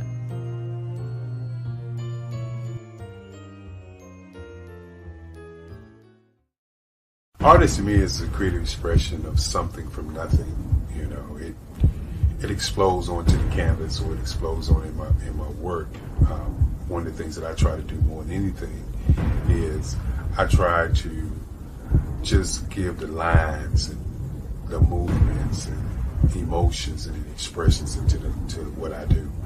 Art really means to me a chance to express how I feel deep down inside. Most of my art begins as a thought that I might have, you know, whether it's sports, whether it's history, whether it's a woman or a man. It pretty much starts as an idea of thought before I get into the actual image of what I'm going to draw. I do a lot of historical pieces. I was a history minor in college, and I love to do history pieces. And a lot of times I'm thinking about history, and then I try to make that history impact you as you look at it. That's one of the reasons I do pictures so large. People ask me, why do I do the pictures so big? And I tell them, I want the piece to impact them as they're looking at it, to kind of dominate them, dominate their space. And most of my pieces I try to do off page. I don't try to do anything that's going to be in those four corners or in a square. And I want your imagination to be a part of the piece that you're looking at.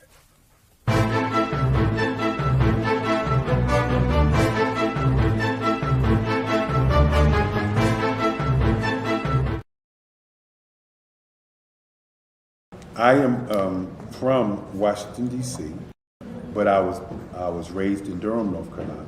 I came to Durham when I was about 5 or 6, and then I travel back and forth to D.C. because it's where my people are from.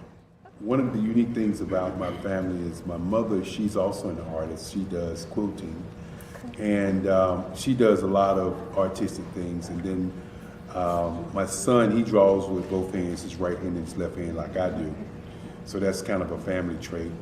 And then my other son, he's a videographer, and my daughter, she works, she's a regional vice president for Sunglasses.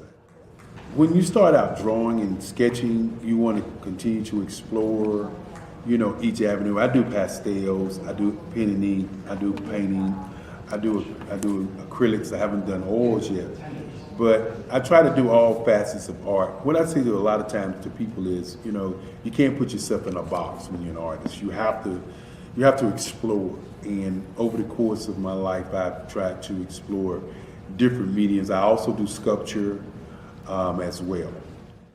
I choose my subjects by the intensity that they have in their faces, or the intensity that somebody is moving, because I do more than portrait drawings. I also do I do abstract, and then I do figurative drawing also. Well, what happened in this particular show is that I started out trying to come up with something that would be a little bit different than what everybody else is doing. So I was working on a Barack Obama show, and they wanted me to do some paintings of Barack. And so what I did was because of the deadlines, I kind of did it kind of fast. And then I realized when I was doing it fast, I enjoyed it. And so then I started doing other pieces the same way, and I started to enjoy those pieces also. And so I came up with this particular style, and it's a style of lines and colors. And what's interesting is that when I was in college, I did a show called Lines, Colors, and I talked about the boldness of the blacks, the hotness of the whites, and this is how this has come about, later on in my life. And the colors comes from a lot of the entertainers that I work with, where they wear different colors. They don't wear, your plain reds or your whites. They wear different colors, and so that's also another piece of what's giving me the colors. The subtitle of this show is Faces That Speak Life. That's real critical. Faces that speak life. Each one of these pieces is a life source and a life energy that's being put on display for people that are looking at it. I always say in terms of my art, it's not important that I draw them. It's important what you get out of what I draw. I don't try to just draw it because you like it. People wanted me to do prints. I didn't do prints. People asked me to do different people, but the people that I choose are people that make a difference in the lives of people in the world. So the human landscape idea was, again, as I say, the lines represent your emotions, it represents your ideas, and it represents your journey as a human being. And that's why you get the different pieces and the different looks. And as you notice, I try not to do one look that looks alike another look. And that's what's the most important part of this show.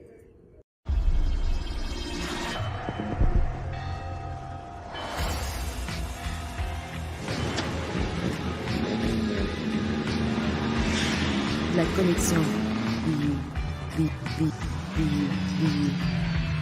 La connexion.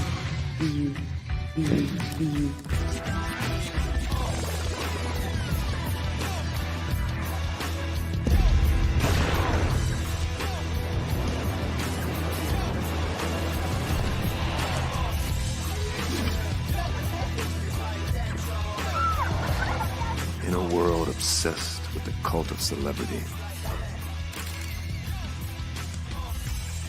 I challenge you not to aspire to anyone else's greatness, but instead strive to reveal and ignite the greatness within you.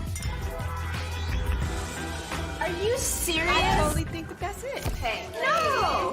Hey! To me, sexy is a man that knows who he is and what he wants. Okay. He's comfortable. You look at him, you see him, he's just comfortable being himself. And you're like, baby, be you.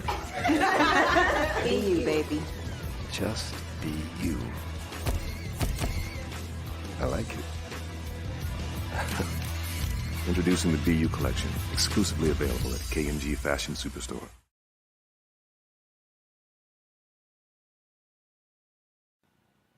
Hello, my name is Kiasi Helm and I'm 14 years old. I think my genius would probably have to be setting goals and achieving them. I say this because ever since I was young, I always wanted to be an author, and at age 11 I ended up achieving this. But not only did I end up becoming an author, I ended up becoming a public speaker, a publisher, a business owner, all these great things. The name of my business is Written by Kids Publishing Company. I decided to start this company because I thought it was important for me to help kids my age express themselves through literacy and just achieve their own goals. Because to me, achieving goals is the best thing in the world to feel.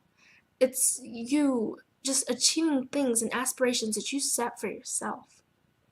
And I know that everybody is capable of this, because even if you don't end up achieving the goal, you still tried your best, and that's the most important thing.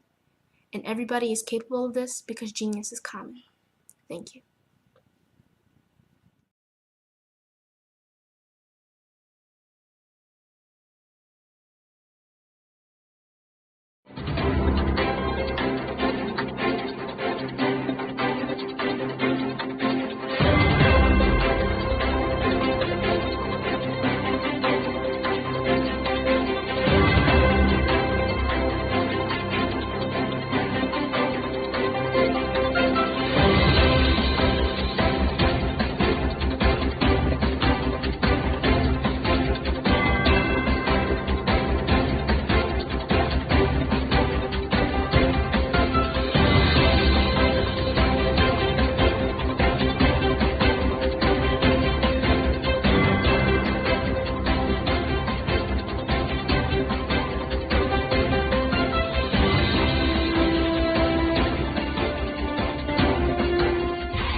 Eric Kelly III, and a host of phenomenal speakers from all around the globe for this 7-day virtual event that you don't want to miss.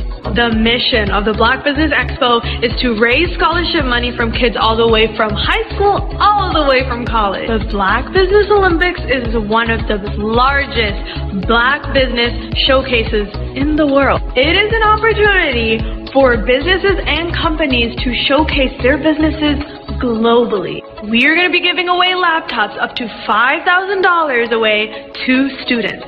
Again, I'm Olivia Appleberry, the founder of 2 Cents Finance and one of the speakers for the expo. I am so excited to see you there. For more info, go to www.blackbusinessexpousa.com or call 919-308-9090 and hope to see you there. I am Black Business. From the moment I wake until the time I sleep. Yes, I am Black Business. I am Black Business. Tell me, are you Black Business? I am Black Business. Do you support Black businesses? Listen, I support Black business because I am Black Business. Black Business Expo, one of the largest business showcases in the history of Black business in the world. The world! Sign up today at www.blackbusinessexpousa.com or call 919-308-9090. I am Black Business. I am Black Business. From the moment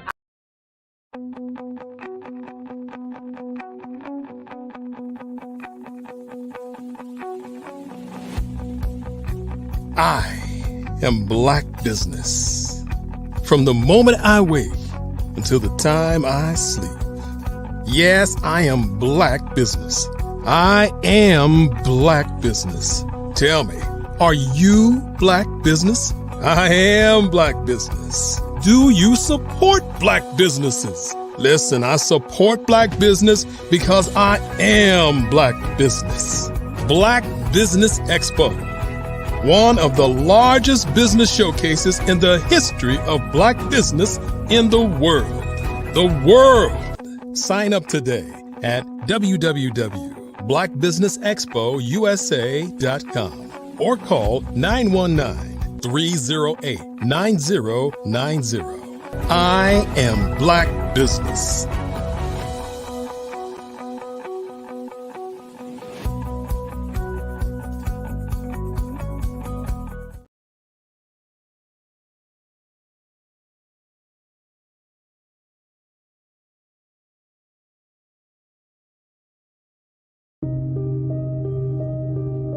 The Black Business Expo is changing my life.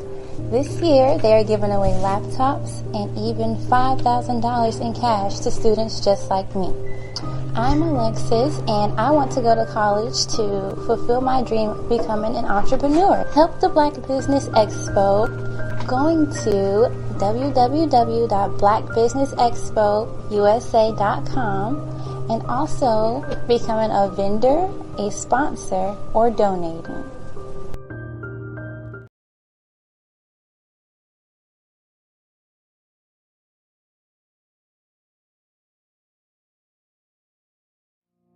Did you know that approximately 333.34 million businesses exist today, according to a report from 2021? And you may be one of those businesses, or maybe you're not in the business market yet, but you're aspiring to be a business owner. Oh no, I didn't even see it. You're in Why am I on mute? at the right time. Because let's face it, everything is I'm off timing mute now. and opportunity. I didn't even notice. Hi, my name is Dr. Lotus Richey. Of course and I'm not. the CEO and founder of the Lotus Richey Coaching and Consulting LLC, along with the Lotus Richey Ignite Show.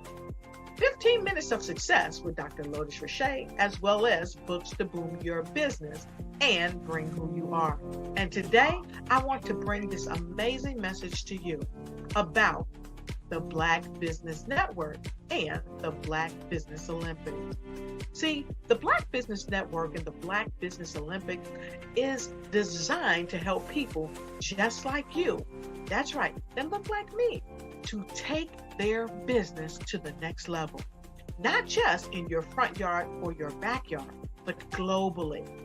The Black Business Network and Black Business Olympics is designed not to just help you survive, but to help you thrive. So join us today as we come together with businesses all around the world to support our students, our children, our young teens, our young entrepreneurs. What we do is we come together to help raise funds for students who are aspiring to be business entrepreneurs, who are aspiring and who are thriving in college.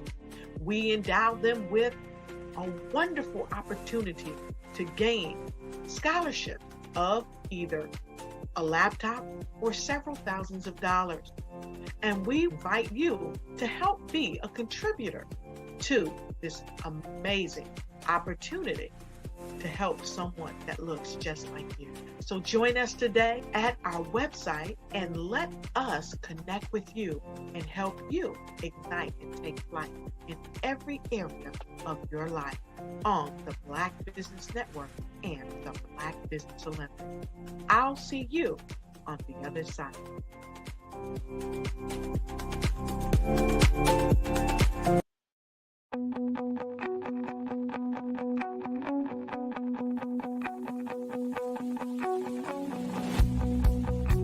I am Black Business. From the moment I wake until the time I sleep. Yes, I am Black Business. I am Black Business. Tell me, are you Black Business? I am Black Business. Do you support Black businesses? Listen, I support Black business because I am Black Business. Black Business Expo, one of the largest business showcases in the history of Black business in the world. The world! Sign up today at www.blackbusinessexpousa.com or call 919-308-9090. I am Black Business.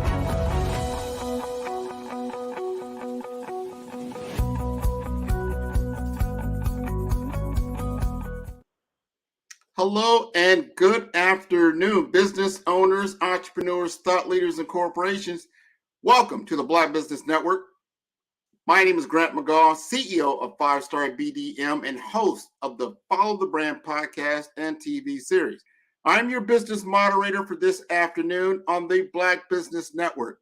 The Black Business Network is a 24-hour business network showcasing Black businesses, business owners, entrepreneurs, and thought leaders worldwide. We have speakers from North Carolina, London, Singapore, Africa, Japan, and cities all over the United States. The Black Business Network is a global community sharing its business knowledge to empower, inspire, and educate businesses about business. Today, we have a featured speaker from my hometown right here in Miami, Florida. Natalia McGarrell is going to talk to us about her entrepreneurial pursuits. She has been a seasoned territory account manager for a number of years, and she is now spearheading a startup in health equity. I'd like to bring to the stage Natalia McGarrell.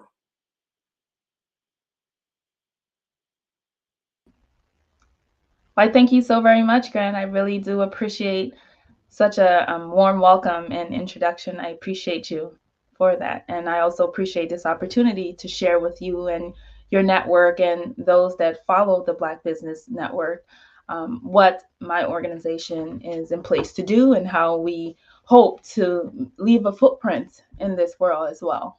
Well, this is wonderful, and I'm glad we have an opportunity. We're going to have a fireside chat. So we're gonna have a discussion. Me and you have worked together in the past with the National Association of Health Services Executives. I've served as president. You have served as president. You're currently serving as the national treasurer of the organization. Yes. And a part of that we've come together on is around health equity. You've started an entrepreneurial pursuit, a business. You have a for-profit and a nonprofit. Tell us a little bit about your corporation and what you're looking to accomplish. Absolutely, absolutely. So first of all, two things you said that just really resonates with just not only myself, but also the premise of the organization that I will share with you. Is you said that this organization, the Black Business Network, is in place to empower and inspire those, and that's exactly the premise that this organization, helping you help yourself company, which is the name of the organization that I have spearheaded in conjunction with Accelerate Now, really in place to develop and promote the really the core competencies of individuals looking to pursue industry professions in science, technology, engineering, mathematics, with an emphasis on healthcare. And so the company is multifold in the sense that not only will it develop the competencies and skill sets of those individuals, help them to truly dig in and identify their truest version of themselves, and to have that be displayed and expressed in the daily lives that they're living. But then also, the organization is in place to really support health equity from the standpoint of helping to monetarily support those that are financially challenged with paying for their health services in an environment where so many of us, myself included, are often hit with so many different life challenges that may impact our ability to have a healthy life. And so I want to be a part of that dynamic that helps to give the individual the power back to do the things that they need in this life. And so, in order to do that, I'm a firm believer that you have to dig deeper and dig beyond the surface of who you are from the standpoint of the roles that you play, and identify who you are internally and really tapping into that and bringing out those skill sets in order to thrive in those spaces with those roles that we all claim to have, or the brand. And I'm using air quotes because I've always struggled with that term, what's your brand? Well, really, your brand should be excellence, right? And that's what this organization is designed to do. We'll have you dig in and really grab hold of that seed that's within you, that is coming through to the world as an IT expert, as a nurse, as a accountant, as whatever it is, that thing, that title is that you're carrying. But what is it that's really supporting that? And that's the true essence of who you are. And so not only are we going to equip you with the credentials and the skill sets that you need to thrive in the STEM and healthcare space, but we're going to allow you to look beyond that title that you have, look beyond the industry itself, and really provide excellence in that space, so that the skill sets and that theoretical piece that you've captured will show itself in such a way that it's so awe-striking to the world that it awe-strikes you as well, because you're now becoming the authentic piece of you by serving through that thing, be it IT, be it technology, be it healthcare, and really be grabbing hold of that piece of the sweet life that so many of us really aspire to grab hold to, and really be excellent while doing that, and not being ashamed of that excellence within yourself. I love I love the story. I like the storyline that you're stating there. You've got to be more than your title, be more than what it says on your business card, who you are as an individual. And then how can you excel in your excellence? Those are your words. I love that. Excel in your excellence. Let's back up just a little bit. I want to know a little bit about your why, because the why is so important as you start an entrepreneurial pursuit, because that'll be the foundation in which your business is going to thrive. You have been a career in sales. You've had a career in nonprofits. You understand these different organizations, different companies, all these different things that you've had experiences in. Why are you now pursuing this particular endeavor? Great question, Grant, and I'm glad you asked it, because it goes back to an even more deeper story. This company, actually, the foundation of it was birthed 15 years ago when I was nothing but a freshman in college. And that came as a result of me going through the Inroads program. And while I was in that program, while I was very successful within the program, there were inefficiencies within the program that I thought I was bullish enough to change as a freshman in college. So I literally developed a business plan for the organization, Helping You Help Yourself company. So this was developed 15 years ago while I was a freshman in college. And I have the blueprint from that till this day.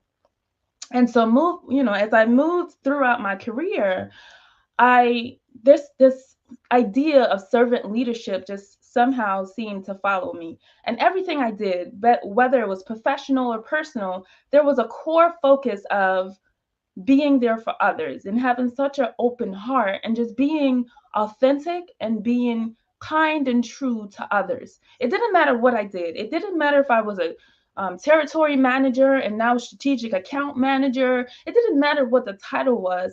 I always went back to educating the uneducated about something that I had the expertise in.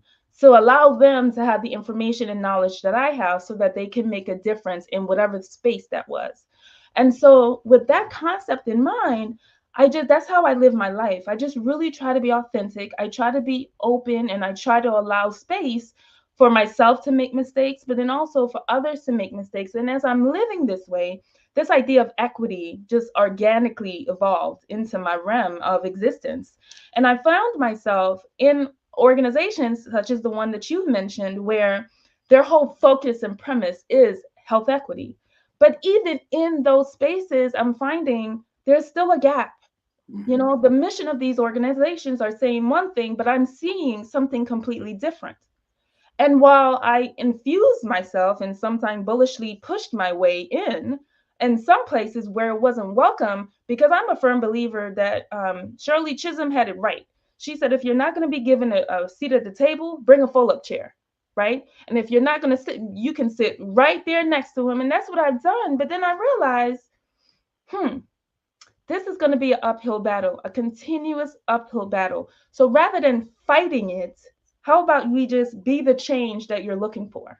And that's how it came about. So I know that was a roundabout way to answer your question, but I think all those pieces combined and fused together is a really good way to show really the fabric of how this came about. That is a beautiful story. I think you framed it. It's not so roundabout. That's how stories come about. That's how seeds, fully mature trees, the things in nature, it takes time to be nurtured and to grow and start to becoming what it's going to be. Absolutely. We're in the throes of that. I've been blessed to be able to see some of your work over the last 5, 6 years. So some of your maturity, I saw programs that you put together that were inspiring and were impactful. You had impact on the lives of other people. And what I am gathering for what you're talking about now with your new company is that you are now equipping yourself like, look, I'm going to do it. This is how I see it. Correct. And this is how we're going to be able to grow. And you're going to gravitate to your tribe, your community, the people that need to be a part of your program, because this is what they need to grow. And you're nurturing them in that fashion. I really, really like that. I want to ask you a couple of questions. We're on the Black Business Network. A lot of entrepreneurs are here. Yeah. Some of them, hey, you know what? I like what she's at. I need to get to this startup. Talk to us a little bit about your journey around how to get incorporated, because you did something a little unique. You've incorporated, you have a corporation and a nonprofit, and that working together. Talk to us a little bit about that. So it came about because obviously in this life, right, we can't really do anything without 1, some structure, 2, the paperwork, 3, the credentials. So all these various things have to be in place, and you, the entrepreneur, have to have a clear understanding of your endpoint, right? I think you have to start with the end in mind. And as you're doing that, or for me at least, as I did that, I realized, yes, there is clearly a profitable component here, But with profit, there comes a lot of ups and downs. There's so many red tapes, and there's so much associated with for-profit entities. And I think it takes away from the core of what I was aiming to do, which is the equity component. So that's where the corporation came into play, because it's that equitable piece that I wanted to stay true, because I truly believe that the organization is in place to have intention meet purpose. So those two things, this is not us speaking right now is not coincidental. It's not because you know me. You've known me forever, but never have I ever been on a channel like this or any of the other broadcasts that you've done. Not for any reason other than the timing wasn't right and there wasn't a purpose in those previous times. But right now there is, right? I think we're in a season of so many turmoil just around what's happening in the world, the climate, this whole idea of diversity, equity, and inclusion, that whole atmospheric climate there and what's happening in that space, people feeling a bit lost, people losing their jobs, not feeling as equipped to do the things that they need. And so the corporation piece of it, I felt was definitely necessary because it's a way for me to give back. Yes. In a way that I don't think the community is receiving right now. So I hope that answers your question. No, it does. It does, because you've got to do the paperwork, as you said, and you've got to start looking at, because a lot of times, you've been in a structured environment in corporate America. There's a certain way of doing things. But and I say this, and I love what you've done, because I've done it for about 20, 25 years, done business development. There's all kinds of words around account management. Right. But really, you are already an entrepreneur. You're running your own business. They're saying, hey, Natalia, here's your book of business, or this is what we want you to do. We want you to generate for us revenue and dollars. So it's like you've already got correct the small business mindset of like, all right, I know what it takes to get contracts done. I know what it takes to not only get the contract, but to deliver on the results. What has this person or entity entrusted me to do correct to be able to move them forward in their endeavor? So in your case, I want you to be able to talk to your potential clients, those who will join you, whether it's a cohort, whether it's an individual. Tell them what they're going to receive from your services. So it's going to be a couple things, right? So first and foremost, why they're interested to begin with, right? It's probably going to be because their career is kind of stagnant at the moment. They feel that they need to get another credential paper that says, look at me, I can do it too, right?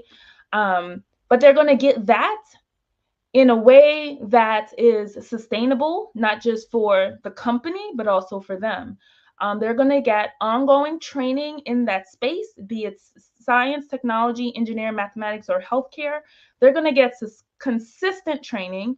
They're going to be placed with an advisor to help guide them through that career mapping piece, because a lot of times people think they know what they want and they think they got it figured out until they realize, wait a minute, I don't really have this figured out. In fact, I thought I was going to be an accountant.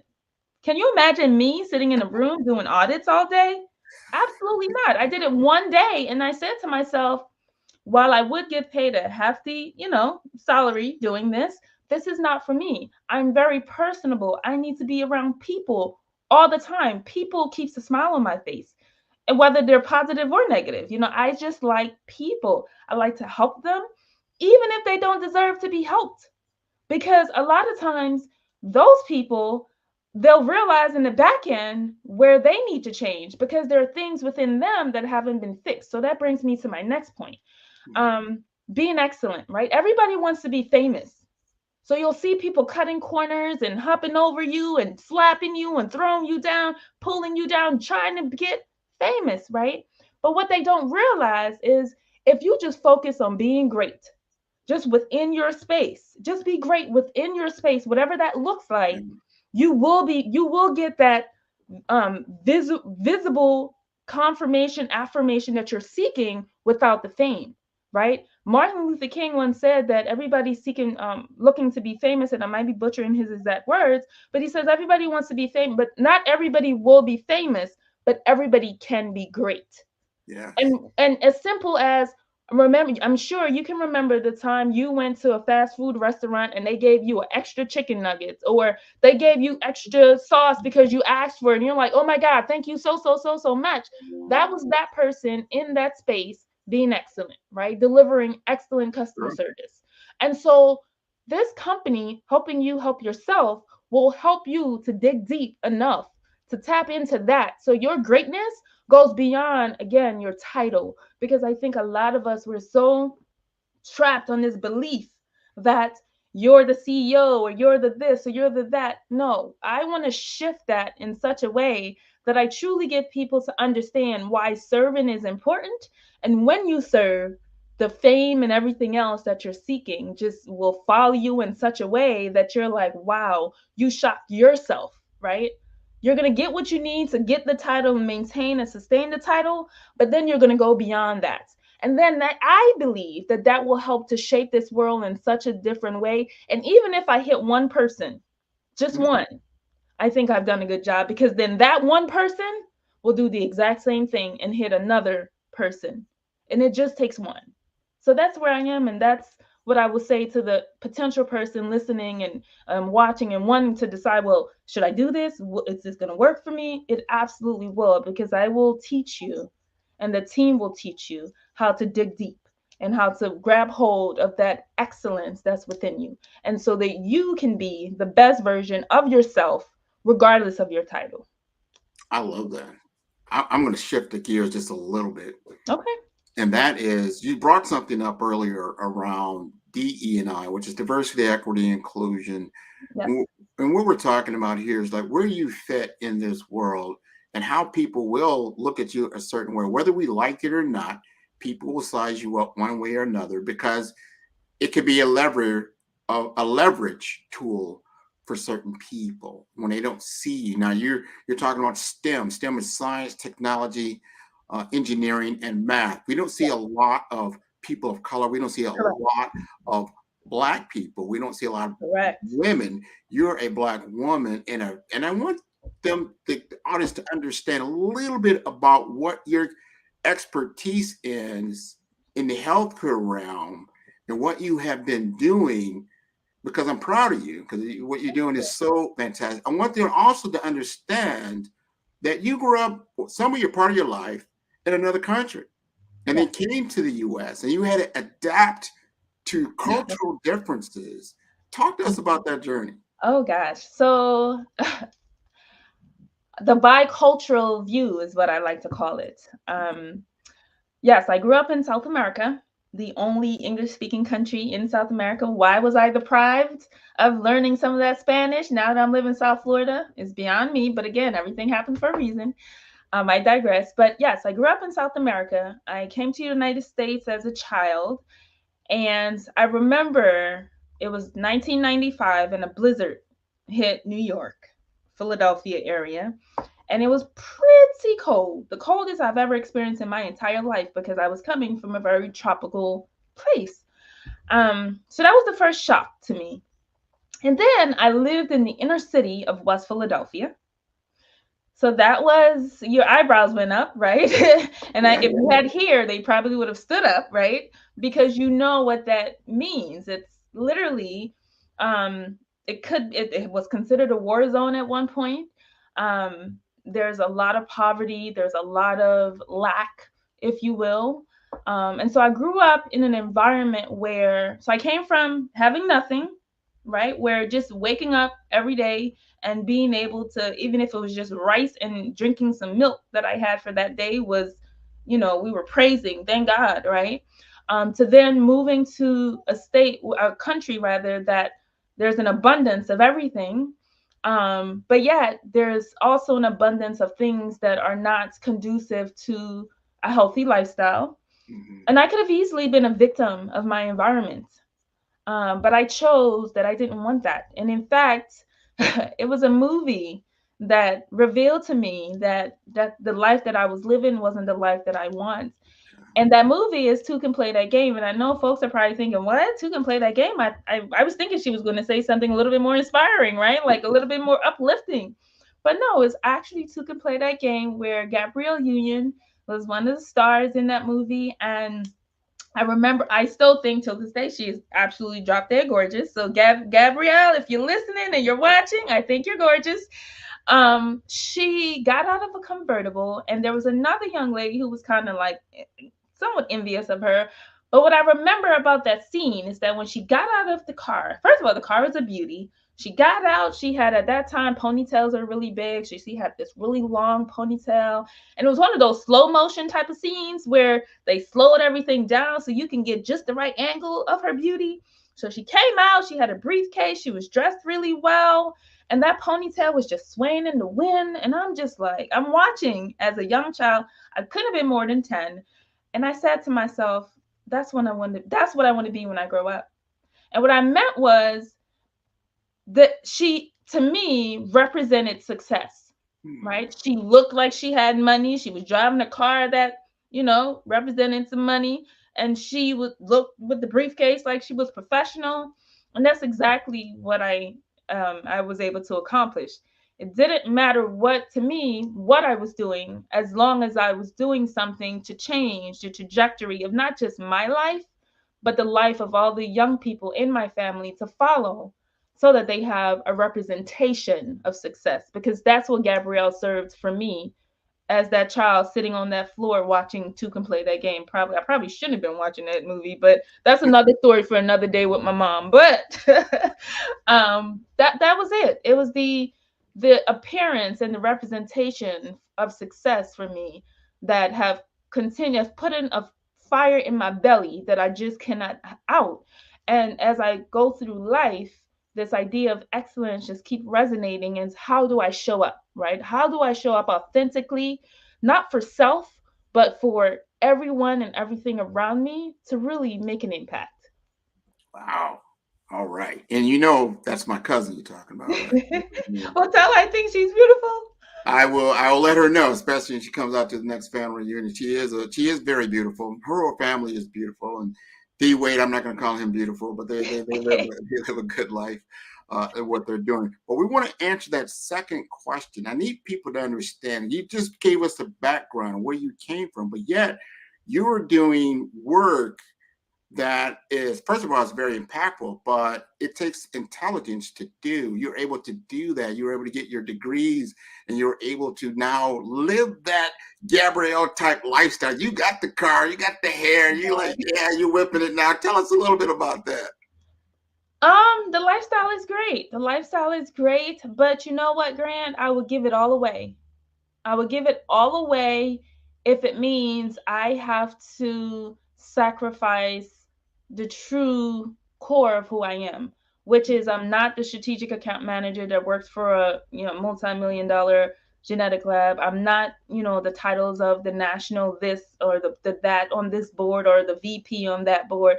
I'm none of those things, because at the end of the day, when it's all said and done, and I don't mean to get morbid, but the end is inevitable for all of us. And we have to face ourselves at that point. None of that really matters, right? And it's really what's at your core. And because of what's happening in the world, and because of what I see around the various places that I'm playing in and moving into and navigating, this is necessary. This is necessary work to help, not only, to your point, change the landscape of the people that we see in STEM and healthcare, and keep them there, right? Because the program is designed to not only train them and get them to those places, but then work with the organizations to keep them there, right? And if there's a challenge with that individual at that institution, that we have a dialogue to identify what is the challenge. Because a lot of times people that look like us, they have the same skill sets with people that don't look like us. And it's because of the various lived experiences and the inability to navigate those spaces is what caused the person that looked like me to get the door and the person that don't look like me to stay. Because I give you this quick example, because I know you probably have other questions. I travel a lot for my current profession. And in my travels, one of the things I'm committed to do is to be more observant as I'm traveling, because people throw around this word diversity, equity, and inclusion, and you're being racist and you're being this a lot. And I don't believe racism actually exists. But that, I know I'm opening a can of worms there, but I don't believe it exists. That's my personal opinion. And the reason being is because we are all, you, me, and the next person listening, we are all subjected to a life of our lived experience, right? And so I lived in a ghetto at one point. I've been exposed to drugs and guns and all these things, but my white counterpart may not have, right? And so if I am to talk about these things and they look like, oh my God, she is a bit, rough around the edges, they're in their right mind to say so, because why? They don't have that lived experience. They don't understand, right? So that's the one piece. But the really good quick example is I was on a plane. I saw a gentleman that was traveling, and he didn't look, like he was in his right mental state. But he was doing something that was illegal on the plane, which was vaping. Now, vaping is illegal. It can get you placed on a do not fly list where you can't fly anywhere in the world, right? It comes with some serious criminal charges. But this person was white, or at least let's just say he was pale skinned. Okay. And I am observing all of this. I'm at the back of the plane where I witnessed the person vaping.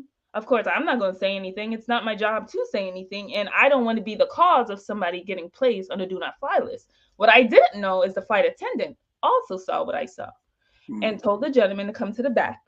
And subsequently, he called the pilot. Now, when you call the pilot to report something like this, it is my understanding that the pilot is supposed to come to, remove himself from the cockpit, come to the back of the plane, address the situation, and escort the person off of the plane. That didn't happen. They did call the pilot. I don't know what the pilot said, but I could clearly hear the flight attendant saying, this is what transpired. The person is back here. Another flight attendant from the front came to the back, and very sternly, she spoke to the gentleman. And my heart is melting at this moment, because the poor guy, he was pleading. I didn't say anything because clearly I don't want anything tragic like that to happen to him. So he's pleading. He makes up a lie. Oh, I'm a doctor. I got to get to Miami and da da da da da. And the woman is like, still, she's being firm and she's being stern and she's telling him, give it to me, da da da, and she takes it and she says, I'm going to allow you to fly. And I'm like, I'm thanking God that, it didn't go the other direction. And he was allowed to fly. Now, different day, different scenario, a black person, they were consuming alcohol that they didn't, have the purchase on the plane. Yeah. What happened to that person? They were escorted off the plane. Wow. Okay. Now, the difference between what happened with both is that the black person got loud and right? The white gentleman, nobody knew what transpired. Why? Because yes, although he was pleading and doing his thing, he was very calm. So what I gathered from as I'm watching and observing and I'm seeing all these things is, clearly, I believe if that black person was a bit more subtle, a little bit more calm in their delivery, the receiver, the person that booted them off the plane, would have received it differently and handled the situation differently. That's my hope, right? And so because of all those things, and I know that was a roundabout way, but I needed to paint that picture, it's why I believe not just teaching and developing the core competencies for the profession is important, but digging a little deeper to allow the individuals to tap into the true essence of who they are. Now, while they think their brand is A, yes, your brand can still be A, but it has to be coded with this essence of who you are. And that's what we'll bring out of them in the helping you help yourself piece, so that you can accelerate now, not tomorrow, because tomorrow's not promised, but right now in the space and place that you're in at the moment. I think those are some very good observations. We can always make assumptions. Yep. We don't know all the information, and we have to really look at all the factors that are involved. And there's a lot of myriad things that take place. Do people have biases? Yes, they do. But those biases aren't so black and white. I truly believe they're myriad things. One thing, me and you both live in South Florida, and I love how you said the person was pale, because just because a person is light of skin does not necessarily mean that they are European. Correct. They could be a lot of other different ethnicities. So you can't really prejudge like that. It's one of the things I really always loved about living here in South Florida, that you've got to really step back and allow a person to define themselves. Yes. Because you don't really know who you're truly working with. Like if I saw you, I would not know, wow, she's a background from Guyana. I did not know that. You know, she's also from, Philadelphia. Well, that's a whole nother completely different persona of a person, right? Yes. So we've got to allow ourselves, I call it emotional intelligence. Yes. To really understand. But I like how you were saying, you got to really take a look at yourself and understand. And sometimes it's hard to do that. Like right now, you can look at yourself in the mirror, but guess what? You're only seeing 180 degrees. You're not seeing the whole of yourself. And it takes other people to see some of those things. And I also think that looking in the mirror is not the truest way to see yourself either, because that would suggest that you think yourself is the shell that you're looking at, which will go back to that title that we always often reference, right? So who are you? Are you truly that shell, or are you something deeper that you can tap into? Because just yesterday, I was talking with somebody about this same topic, and I said to him, I think anybody can really do just about anything, right? That statement that we hear so often, right? And it sounds so cliche.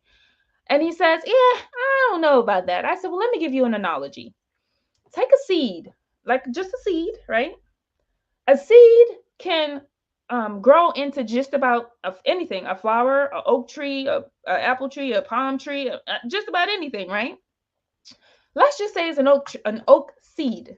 And you take that oak seed, and oak trees are pretty sturdy, right? You take that oak seed and you sit it on your countertop. And you don't do anything else with that oak seed. You just sit it on the countertop. And you leave it there for 10 years. What happens to the oak seed? It will not change as much, but it may dry up a little bit more, but nothing really happens with it, right?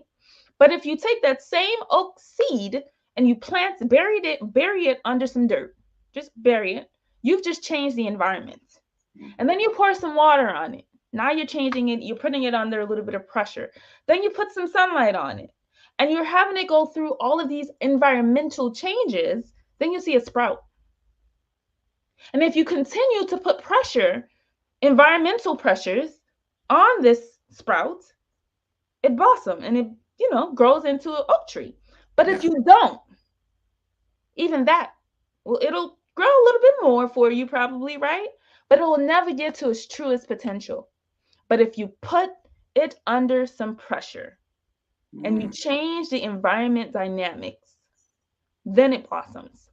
So that is Hi-Hi-Co, Accelerate Now. I like that analogy. On you. We will allow you to see and feel what it takes to grow into your ultimate self. So give me an idea, like say I'm interested. I'm interested. Sign me up, like put me on. Tell us about what happens next. How does a person get involved in your business? Sure. So upon sign up, so you make the decision that you want to help yourself. That's the first thing, because I will not do anything for you. And this came from me raising a boy. Okay. I realized I can equip him with all the resources. Okay. I can even take him as far up to the door of the institution or the organization that he needs to work for. I can take him all the way, right?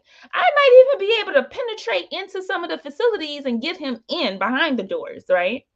But it's when he gets there, what will he do? Because I'm not there, right? And similarly, if I want him to drink water, I can bring the cup, I can put it up to his mouth, I can even try to force it into his mouth, but it's up to him to swallow, right? And so you first have to make the decision that this is something that you want to do, and you have to commit. Once you've committed, then you sign up. At this point, most applicants will be accepted, but once we get to a state where it's too many, we will have to go through a selection process. At that point, there will be selection criteria, which will also be established and provided on the sites, which is right now under construction. But each candidate will go through, there's a nominal fee for materials that they'll have to pay. That's $300, and it varies depending on their career path. But $300 is the base. They will pay that $300. That's for a year-long contract with the organization, where they will go through various workshops within their respective fields: science, technology, engineering, mathematics, with the emphasis on healthcare. So they'll go through credential requirements for each of those spaces respectfully. They will be assigned to a advisor that will also guide and make sure that they're on track. Each candidate will be required to fill out a career map or a career assessment tool that we will have on file from the beginning of their session. There will be one conducted in the middle and then one at the end as an evaluation. In the event that the individual gets placed into an organization for employment before that year, that's okay. We will still be committed to that individual for a year, and that person will still have access to their advisor through that year period. Additionally, the company that have acquired that individual for employment will also have touch point with the organization for a period of a year, or if they want to contract out longer, for whatever the contracted cadence is. And during that time frame, so we'll say a year for this conversation, during that year period, the individuals at the institution that hired the candidate have an opportunity to consult with a HiHiCo individual to talk with the candidates. A lot of times when you're placed into a new employment opportunity, you have no outlets. You don't know anybody in the company, and the company isn't talking to anybody on your behalf to identify whether or not there are gaps in what you're delivering in that position. But now the company has somebody that they can relay that information to, and we can do something about it.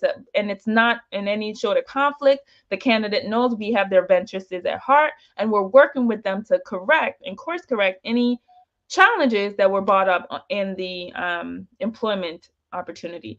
And if by chance it's still not working out, then we'll pull that candidate, we'll kick them back into the rotation for additional training, and identify from the employer what was missing and what they felt was needed, and identify where we need to infuse that level of information for that candidate, so we can help to develop them in that space. So that's what it looks like in a kind of a robust manner, but there are a lot of moving parts with hands-on really guiding and coaching the individual to, achieve the success that they're looking for. I like that. Now, is it for anyone, or do you have to be like certain stages of your career, your early careers? There are various stages. So there is a component for younger candidates that's more early careerists, maybe haven't quite entered into their career path yet. So there is that bracket. Then there is a middle careerist and an executive level as well, or aspiring executives that are really at that cuff directors level and have not taken that leap over the threshold, if you will, into that more upper management leadership positions. And is it virtual, on premise, or both, or how are the classes? Both. Both. Okay. Yeah. And they have an opportunity to.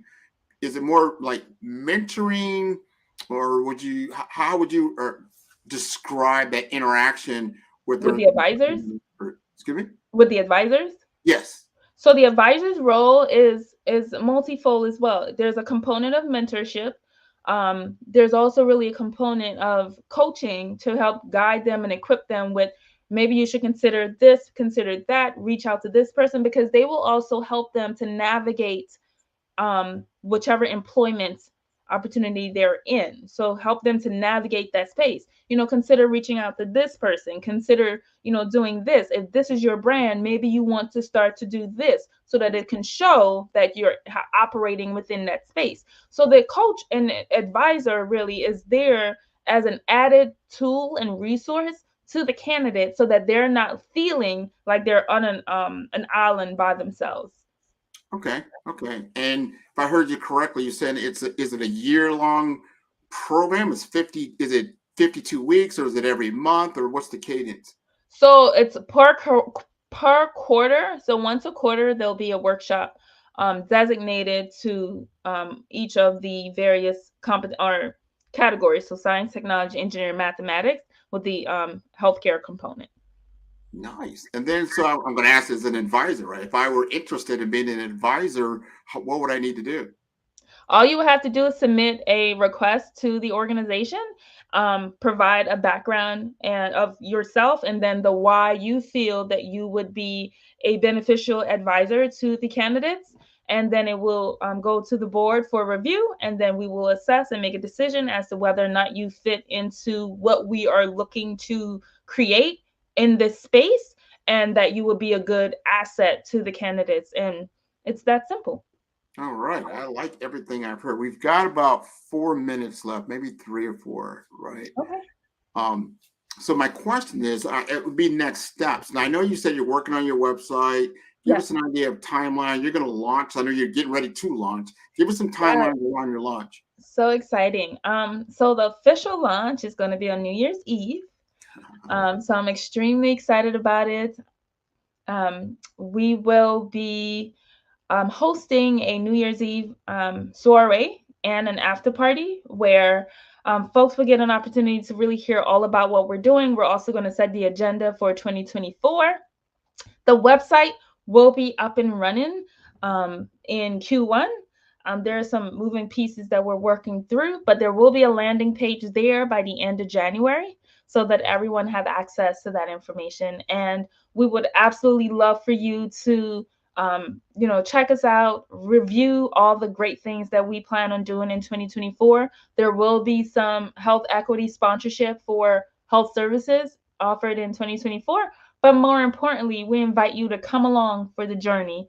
Come along and join us for the journey that we're embarking to really change the landscape of talent development, change the landscape of health equity and how that shows up in the community, and really be a change to ourselves by tapping into our truest expression and display of who we are.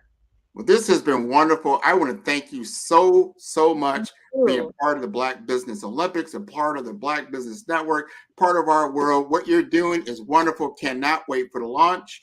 Genius is coming, and I'll see you on the other side. Thank you. Bye. Bye-bye.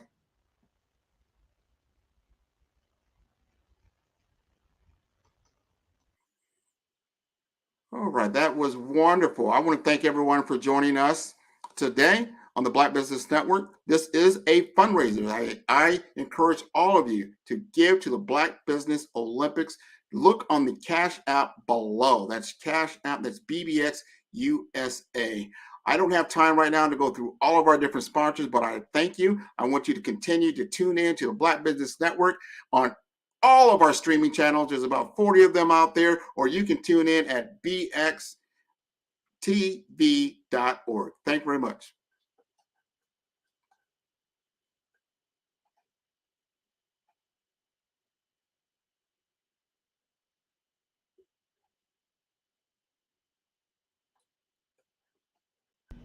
Why do I do what I do? You know, my life coach asked me that a few years ago. And she said, Tony, what's your why? And I told her, and she said, girl, you've already accomplished that.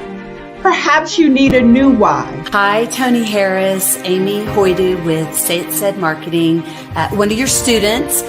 And just wanted to say thank you, Tony Harris, for spending so much time with me and giving me that boost in my business that I so drastically needed.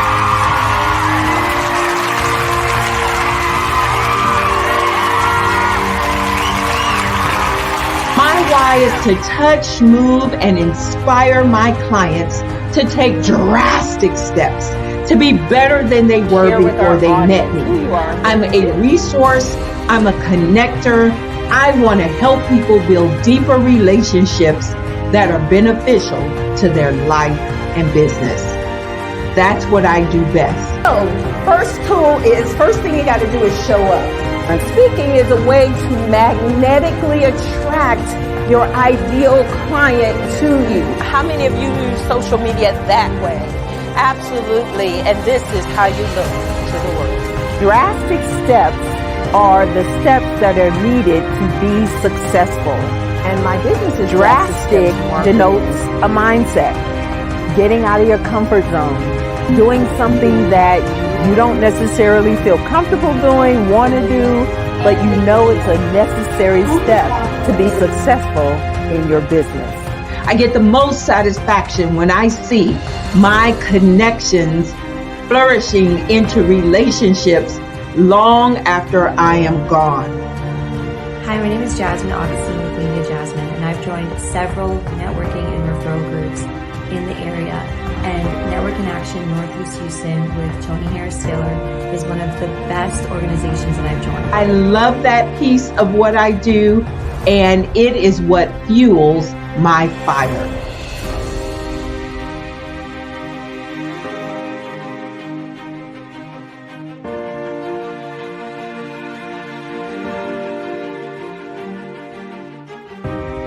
My name is Tony Harris Taylor, saying take a drastic step today for a fantastic tomorrow.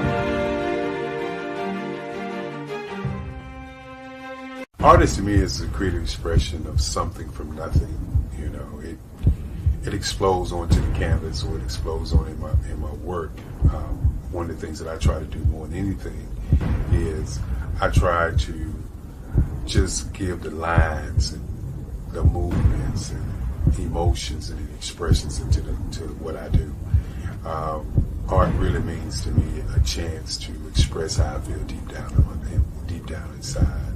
Most of my art begins as a thought that I might have, you know, whether it's sports, whether it's history, whether it's a woman or a man. It pretty much starts as an idea of thought before I get into the actual image of what I'm going to draw. I do a lot of historical pieces. I was a history minor in college, and I love to do history pieces. And a lot of times I'm thinking about history, and then I try to make that history impact you as you look at it. That's one of the reasons I do pictures so large. People ask me, why do I do the pictures so big? And I tell them, I want the piece to impact them as they're looking at it. To kind of dominate them, dominate their space. And most of my pieces I try to do off page. I don't try to do anything that's going to be in those four corners or in a square. And I want your imagination to be a part of the piece that you're looking at.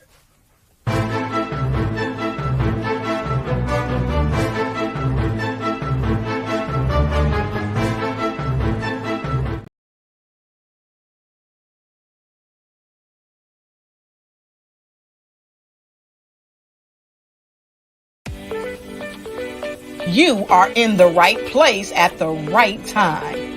The Black Business Network opens again for its Black Business Olympics, a 24/7 broadcast on business, strategies, global branding, social media marketing, finance, advertisement, and much, much more. Featuring the top, most powerful entrepreneurs and speakers and thought leaders from all around the world as they gather together for this phenomenal event.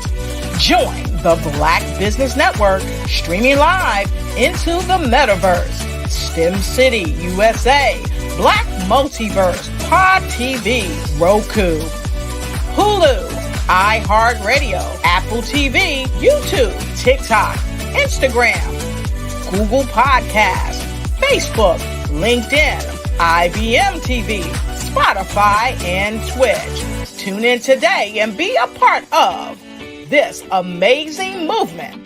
The Black Business Olympics welcomes you.